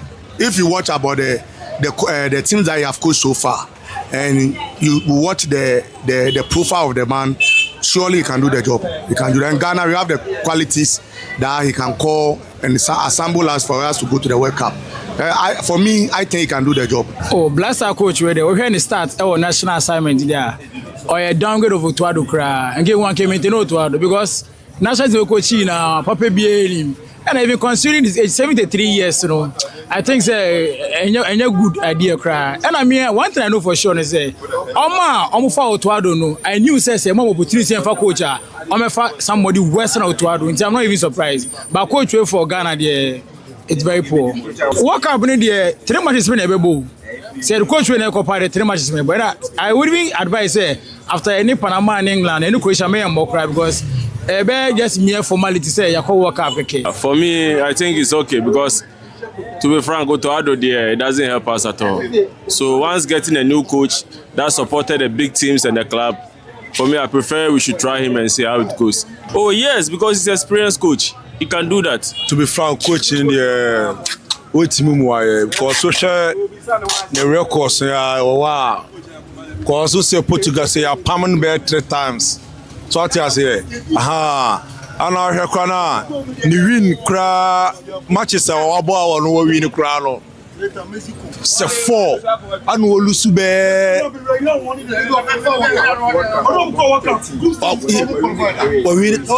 Yeah, very good. To share Salo so bet ma boy. What me boy? Wake up for the new baby. C'est coach on dia copa dia. Group stage pour there. Bra yeni. Obebo mo fama no ba de mesi ere sempani fo nya ma ono anya na adwuma ono an frefre boys no ne panyiri bi na be gina ono appoint no frɛ boy we ma we mo selection ye ni say eno ntina ma Ghana yenko ye ni mo bibia mu because anytime be point coach ba coach no be ba na coach na be di na o se toy company for na ye adwuma ma no o de esre omunya coach no coach or experience because when you 73 there and 72 there that's why coach ya che ti esre no omunya no no anye na adwuma. Divided opinions out there, but if you leave Ghanaians and football, will go on and on and that on. That is the beauty of Ghanaians. But the sweetness of the pudding is in the eating. Yeah. So let him come, let him work, and the results will show for Ghana, and it will determine whether he stays with us or he leaves. Well, it would be a big determinant whether he stays. The performance at the World Cup would actually form part of whether he has to stay for a long term or we need to bring someone in. All right. In about 110 days. But there's an interesting fact about him. He was born in Africa. Oh, he was born in Mozambique. Stayed there, grew up, played football in Mozambique before returning to Portugal. Oh, wow. Yeah. Okay. Let's see how that factor helps in the job that he's about to do for Ghana and the Black Stars. Yeah. Anyway, let's get into blockbuster Champions League highlights and results. Liverpool fans will not be happy with you for bringing this topic up this morning. Niels, FNB, Niels, good morning to you. Meaning that they've won 4-0 on aggregate and qualified. Then it was a sad one for Barcelona. I mean, one of the most painful things in football is winning, but you can't even celebrate because you know you've won, but you are not advancing it anywhere. That is what happened to Barcelona. After getting an early goal through Lamine Yamal, it looks like, okay, let's go. We're going to capitulate in this one. They were going to capitulate, but it didn't happen. They scored twice. Let's go. Ademola Lookman, the Nigerian international, found a way of getting one back for Atletico. And that was it. Barcelona couldn't score any more goals. So it means that even though Barcelona won yesterday, the first leg ended 2-0 against them. So they lost 3-2 on aggregate. So Barcelona also not qualified. Let's go now, waiting to see who wins between Arsenal and Sporting CP, and that will determine their next opponent. But their games today, as I said, Arsenal will be playing Sporting CP.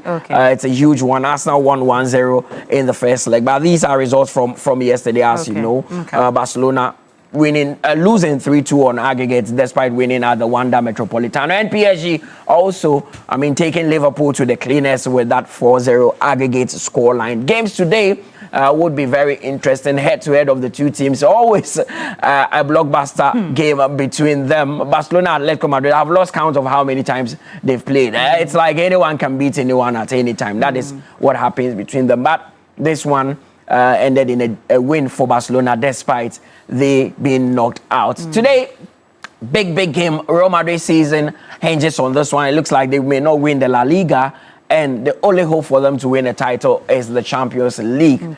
But they are trailing 2-1 from the first leg at the Santiago Bernabeu. Can they go to Germany and overturn the scoreline? It will be a huge one. That is the head-to-head of Bayern Munich and Real Madrid as well. A lot of draws in there, and the last game ended in a win for Vincent Kompany's side. So Real Madrid need to play above themselves if they want to qualify. And as I said, Arsenal would also be taking on Sporting CP. Okay. All right. Let's take a World Cup minute. Yes, we are some 57 days away from the World Cup. And today we put the spotlight on 5 times champions, Brazil.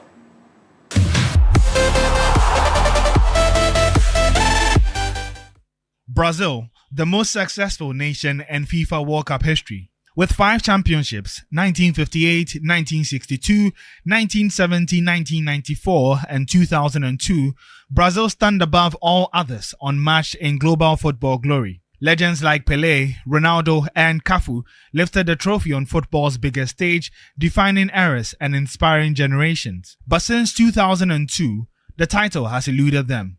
In the 2022 quarterfinals, Brazil were knocked out by Croatia on penalties, extending their long wait. Now, a new chapter is unfolding.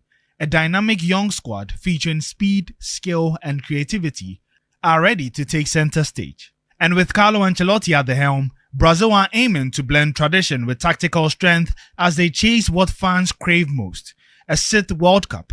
Could 2026 finally be Brazil's year? We will find out in some 2 months. Yeah. Exactly, if Brazil will make the mark or not.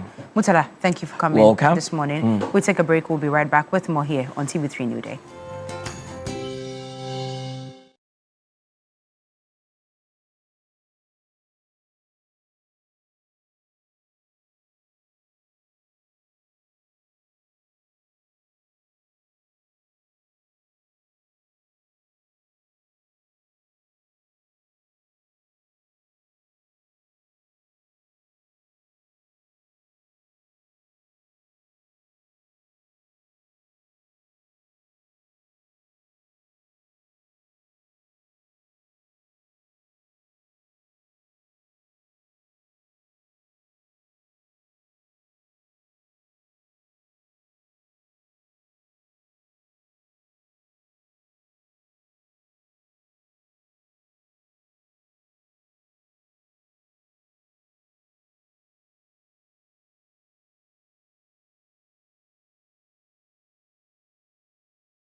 in thought, and just before we came live, we're having an interesting conversation in studio. And when you critically look at it, you realize that life is really short and you must start saving and saving up now. And I'm happy about this Provident Fund. Glyco Pensions have been managing the Teachers Provident Fund, which allows you to contribute up to 16.5% of your basic salary. So when you decide to voluntarily retire at 55, you have access to it. Or when the 60 hits you, when you're 60, you have no option at all. You would have to go home and, of course, start enjoying your contributions. And that's the reason why we do have Dr. Francis Sapara Grant, Director, Glyco Pensions Trustee Limited and former CEO, as well as Mrs. Belinda Dede Tando, CEO, Glyco Pensions Trustee Limited, here in studio with us this morning to talk about the Teachers Provident Fund. You are very welcome. Thank you very much. For those of our uncles and aunties who are already 55 and they didn't contribute, Asama Bapa. But anyway, let's talk about the Teachers Provident Fund by Glyco. And the first question I asked off air was that, is it only for teachers? And you corrected me. Who are the beneficiaries of this Teachers Fund? Okay. Maybe let me kickstart it and then Belinda will join. Okay. The Teachers Provident Fund scheme, which the short form is the TPFS. Okay. Yes, it's for all educational sector workers. The teachers being the majority, that's the reason why the name teachers. Okay. But then for the cleaners, the buzzers, everybody. And it's for both the government sector and then the private sector as well. So that is what it is. Okay. Now, the Teacher Provident Fund scheme has been designed as one of the pension schemes in line with the National Pensions Act 766, which was passed by Parliament in 2008, which provides for 3 levels of pension arrangement in Ghana. You know, we have the basic one, which is the SNIT one. And then we have 2 tiers, like the tier 2 and tier 3.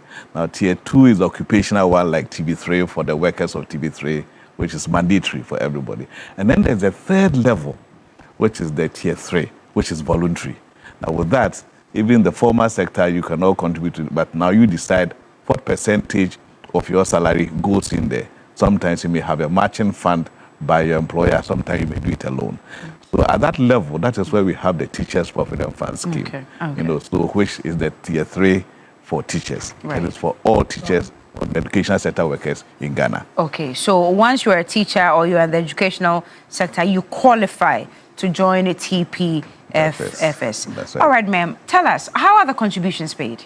The contributions are mostly directly deducted from your salary. From your salary. Okay. And for the public sector, this is done by the Controller and Accountant General's Department, and then transferred to the custodian, who is the holder of the funds. For the private sector, the contributions are deducted in the payroll office and transferred by bank transfer or by Momo to the custodian account. Okay. Now, one more important element for all of us, you know, even with other contributions like the SNIT, most people don't even check, and they're thinking that, oh, the money is piling up, and by the time I retire, the money should be sitting there for me. But sometimes you go and check and you realize that they are actually not adding up the contributions. For TPFS, how do we track our contributions? Okay. For TPFS, immediately the monies are received into the custodian account, and it's acknowledged by Glyco Pensions. There is an alert that goes to every member who has received some funds into their account. Apart from that, you are at liberty to check your statement 24 hours in the comfort of your home. So there is information available. Oh, so those are the details we saw on the screen. Yes. Okay. So for 24 hours, you can just log onto the website and you are able to check your statement and know day by day how your funds are growing. And hopefully that would motivate you to increase to 16.5%. Oh, so that's the question I wanted to ask, because I saw that you can do the contributions up to 16.5, but you can do less. As much as possible, depending on what your strength is. Okay. You can do 5%, you Okay. can do 10%, you can do 6.5%. Okay. The maximum tax-free, the most important thing here is tax-free. Okay. You are allowed is 16.5%. 16 point. Oh, so I cannot go beyond the threshold of 16.5 tax-free. Yes. I yes. cannot. So you can Okay. go over the threshold, but the extra would be taxed. Okay. But up to 16.5 tax-free. Okay, let me come to you, sir. So as trustees, what sets this scheme apart from all the other schemes that we have in this country? Okay, fine. Now, this is a scheme that has other features. For example, one of the main features of this particular scheme is that it has an insurance rider. Okay. With that, because you know, Glyco, we run, it's a conglomerate, we Right. have life insurance, general insurance, properties, health insurance, and all that. Now, what happens is that when you join, the scheme also provides you with life insurance cover for 3 years. So that in case you don't wish to, you pass away, your accumulated fund value is paid to your beneficiary, plus a sum assured, which is also paid in addition to enhance the retirement or the benefit, the death benefit that will go to your retirees. Oh, okay. So that's the first part. And then secondly, you are allowed also to make withdrawals up to 50% of the fund value, you know. Oh, before retirement? Before retirement. Oh, you can. So the flexibility that it provides, so that because you know that, you know, in retirement planning, one of the key features that we know are, as we have the Maslow theory, shelter, you know, and then food and all. Shelter is one of the critical points. Okay. So that you can then come and withdraw part of your money as maybe to develop some accommodation, or you can use the balance, which is on your fund, as a collateral to access a mortgage. Something. And in which case, you know, we have Glyco Properties. We can then assist you in trying to get a place of your own. So the flexibility that it creates, you can have, it gives you the life insurance cover as well. And then also you can make periodic withdrawals as you wish. And after every 2 years, you can make withdrawal. And then thirdly, you can use the fund value as collateral to access that. This is all done in line with it. Fantastic. Yes. Mrs. Tando, we've wrapped up. We are going. What will be your advice to teachers? What's the call to action? For teachers, we all know that they are the bedrock of every nation. As we are here, they are the architects of the human capital in our country. For you, for me, for all of us, without teachers, I'm sure we'll be in bed. So I want to encourage every teacher so that to get your peace of mind, join the Teachers Provident Fund scheme, and you will enhance your pension and receive a better retirement income. Thank you for coming. All the details were available on the screen, and I think we'll splash it again one more time before we go. Dr. Francis Sapara Grant, thank you so much for coming. He's the director at Glyco Pensions Trustee Limited and former CEO, as well as Mrs. Belinda Dede-Tando, CEO, Glyco Pensions Trustee Limited. Thank you so much for coming. All right, we take a quick break, and then one special human being here at TV3 will be with me for a discussion.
diagnosed me and she said it was Parkinson. And she asked me, so what are you going to do? I said, well, we'll live with it, right? But I saw the second opinion said the same thing, Parkinson's.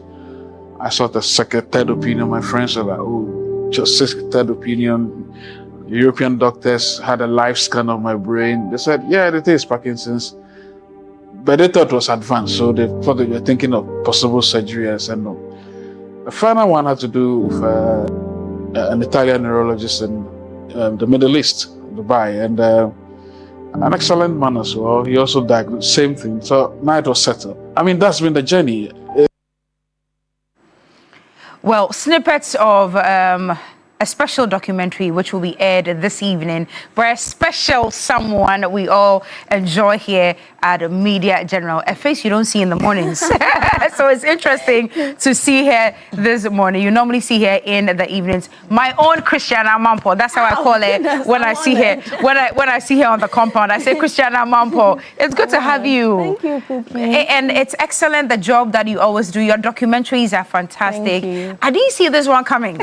I so didn't see this one coming, but I'm not surprised because I remember a day after that interview on Ghana Tonight, we sat here in the morning and we talked about it just when he had also come out to now finally tell the public that he was suffering from Parkinson's disease. Our heart goes out to you and your team and of course to him as well. But what struck you the most during this interview? All right, so Cookie, I love the saying that you may have 1,000 problems and challenges, then you have a health problem and you realize you just have one problem. And that's the lived and shared experiences of persons with Parkinson's disease. So Parkinson's disease is a movement disorder of the nervous system caused by a lack of dopamine. Okay, so usually in older adults and then 60 years above. For Franklin like this, it started at the age of 42, but the symptoms weren't there. And then it progresses over time, and there's no cure for it. That's what actually struck me. So persons with this disease have to manage it until it degenerates. And for many people that I did interview who had Parkinson's disease, I asked them, when they told you had Parkinson's disease, what's the first thing that came to mind? And then they said Muhammad Ali. Oh, he also had Parkinson's he's disease. The one we all remember. Yes. And then Pope John Paul II, the late Pope John Paul, also had Parkinson's disease. And many people coming out now, it's no more stigma. Like we are trying to break the myths and stigma about Parkinson's disease. So I remember when Mr. Kujo's interview came out and many people didn't really understand what Parkinson's disease was. There was somewhere saying, is he autistic? Yeah. Is he drunk on television? And some were really harsh, eh? Yes, and surprisingly, we are so harsh. When he came out he actually said he wanted to come out 2 years earlier, but the symptoms weren't shown and he was unsure whether to come out or not. But that's actually pushed him to break the stigma of this disease and come out boldly to say, yes, I have it. And when he did that, over 20 people, after watching that interview, went to their doctor, and then they were also diagnosed with Parkinson's disease. And even with this promo of this documentary, I had about 3 people who contacted me and they're like, I'm seeing this documentary you're about to air, and then they send me a video and they're shaking as well. I send it to a specialist, and then they go to the research, and then they also have Parkinson's disease.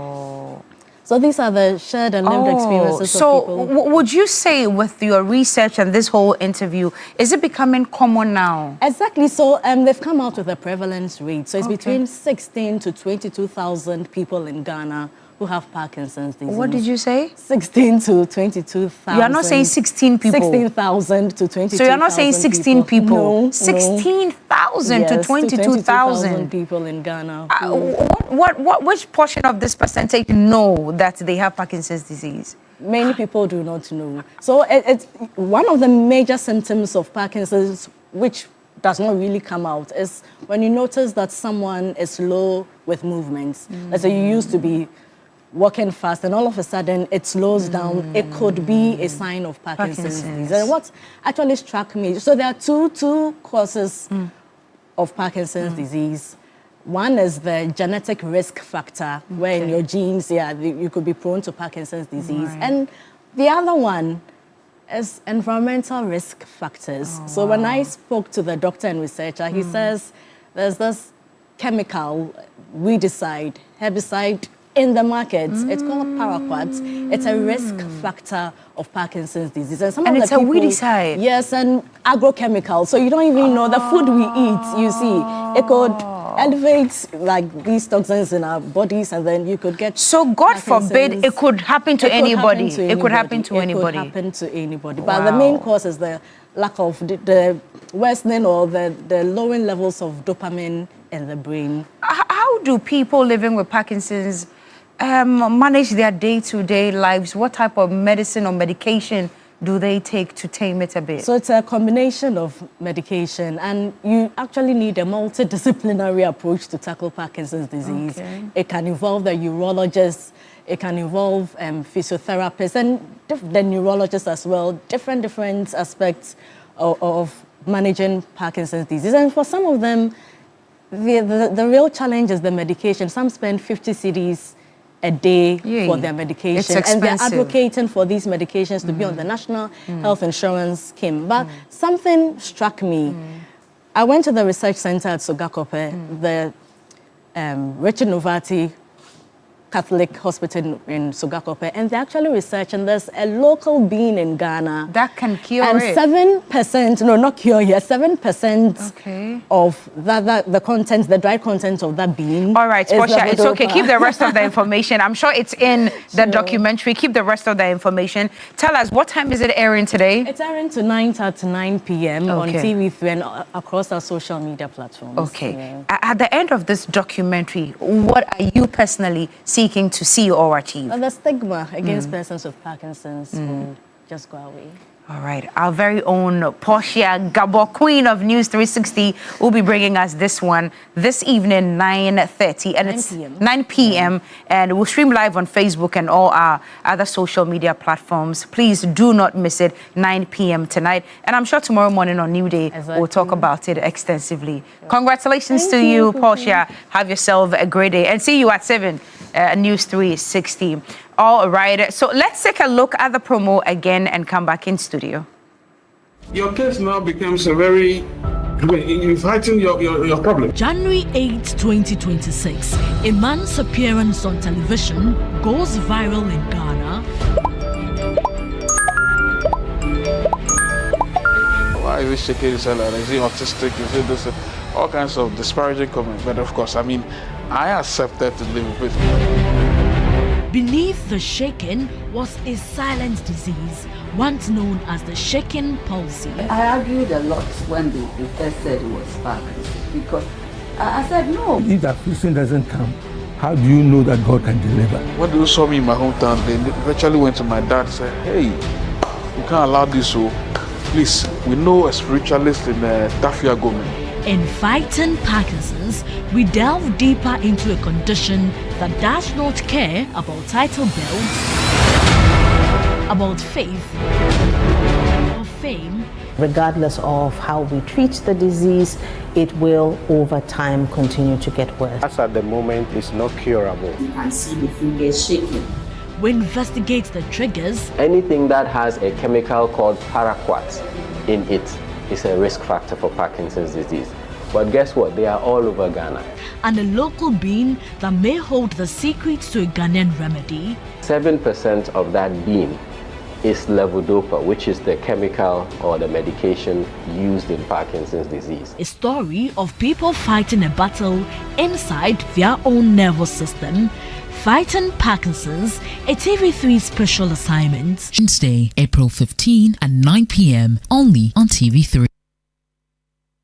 Exactly. Tonight at 9 p.m. Please don't miss it. We're about to wrap up. Let's celebrate special ones who have their birthdays today. Let's roll that on the screen. And if you already got in the game, *439#, you are about to win a cool 1,000 Ghana cedis into your Momo wallet. So be on the lookout for that one in a few minutes. *439#. If you haven't played yet, who knows? You could just get lucky, so do so now. Let's get into birthdays and celebrate all our loved ones and family who have their birthdays today, starting with Ellen Kwatma Reku. Happy birthday. It's from Harriet Reku. Nicole Somana of La Paz, Accra. It's from Dad Alphonse. Happy birthday. Also, Reverend Cornelius Flintwood Brace, retired. Happy birthday. Dennis Y. Akwete, happy birthday to you as well. Anne Benedicta Azoya, happy birthday.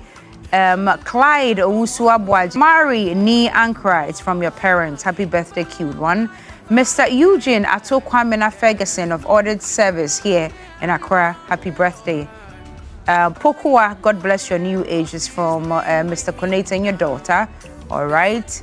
Pearl Ekuya Ayao Asante of Peduasi Valley Resort, happy birthday from Ezekiel. Mr. Jacob Agbenyaku from Aplau Avome, happy birthday to you, is from Wellington. Letitia Amele Ama of ICGC, happy birthday to you, is from Richard. Mrs. Patience Apalu, happy birthday to you as well. Nana Ajwa Chumwa, happy birthday, ma'am. Doris Odame, stay blessed and have a great birthday. Mrs. Esther A. Tichi, happy birthday to you, ma'am. Reverend Benjamin Kwame Ejare, happy birthday to you, Rev. Florence Ajiman Jr. and Senior, happy birthday. Eric Mensah, CEO of Erico, you are blessed, happy birthday to you. Mrs. Peace Glay, you are blessed also, happy birthdays from the grandchildren and your daughters. Abigail Chirewa Oposu, happy birthdays from Eric here, TV3. Abena Kwesibia Oting, happy birthday to you. Justina Koleki Kwashi of Akuse, God bless you. Mrs. Regina Abena Chum, happy birthday to you, ma'am. Brother John, it's your birthday. Enjoy a great day. Pastor Enoch Gold Hwanyaji, happy birthday to you as well. Togbi Tosu Akangla, happy birthday. Togbi Efayeye now. Princess Fathia Nkrumah, happy birthday to you, darling. CEO of Bella Fashion Hub Saloon, happy birthday to you as well. Sairam Atipo Kuwonu Dovi, enjoy a great birthday. Have a fantastic day, Mrs. Militracy Mallet. Also enjoy a happy birthday. Edem is from Eagles Hub. Okay. Gloria Osei Apia, Ghana Immigration Service, happy birthday to you. Miss Lydia Labi, Nyamishrao Bebre, all right. Rose Dogbe from BK, God bless you so much, ma'am. Francis Asari, it's from Maunyu Asari and the kids. All right, Magdalene now Odei Saki, you're beautiful. Happy birthday, darling. Daniel Oklu, may the good Lord bless you. Happy birthday to you, Daniel Oklu. CEO of Erico, happy birthday to you as well. God bless you so much. Mrs. Eunice Kotia, happy birthday. Danichelle Queenly Me, I hope I got that correctly. Forgive me if I didn't get it, but more grace to you. Reverend James Kobina Inkum, happy birthday. Lady Pearl Haibo, happy birthday to you as well. Nanefia Owusuwa, happy birthday. Nanahima. Manuel, enjoy your birthday as well. Bright, love you so much, is from Andy. Okay. Na Cynthia, it's also your birthday. Enjoy. Okay, I think that's the last one. And I think today is the birthday of Helen Apiampofo right here, Sunrise, TV3 Media General. Helen, yes, I think it's your birthday as well. Happy birthday to you, darling. Let's start rewarding those who have played. *439#. Let's get onto the dashboard. Coco, what's happening? Our first winner, I guess we'll send the rest off air. 0256913 is the first winner of 1,000 Ghana cedis. Congratulations to you. Can we do a second one before we go? All right, let's see what's happening on the dashboard. Otherwise, you will receive the amount of air. Let's do a second one. Okay, let's do a second one. Cash Money Cookie. I'm here. I made a promise and I'm delivering. 0249-683. Numbers come after that. You are our second winner for the morning. But we'll let loose now. We'll send the rest off air. Thank you for sticking and staying. Tomorrow morning, we will be back at 6 a.m. Bless you. Enjoy the rest of our programming. I am Cookie T.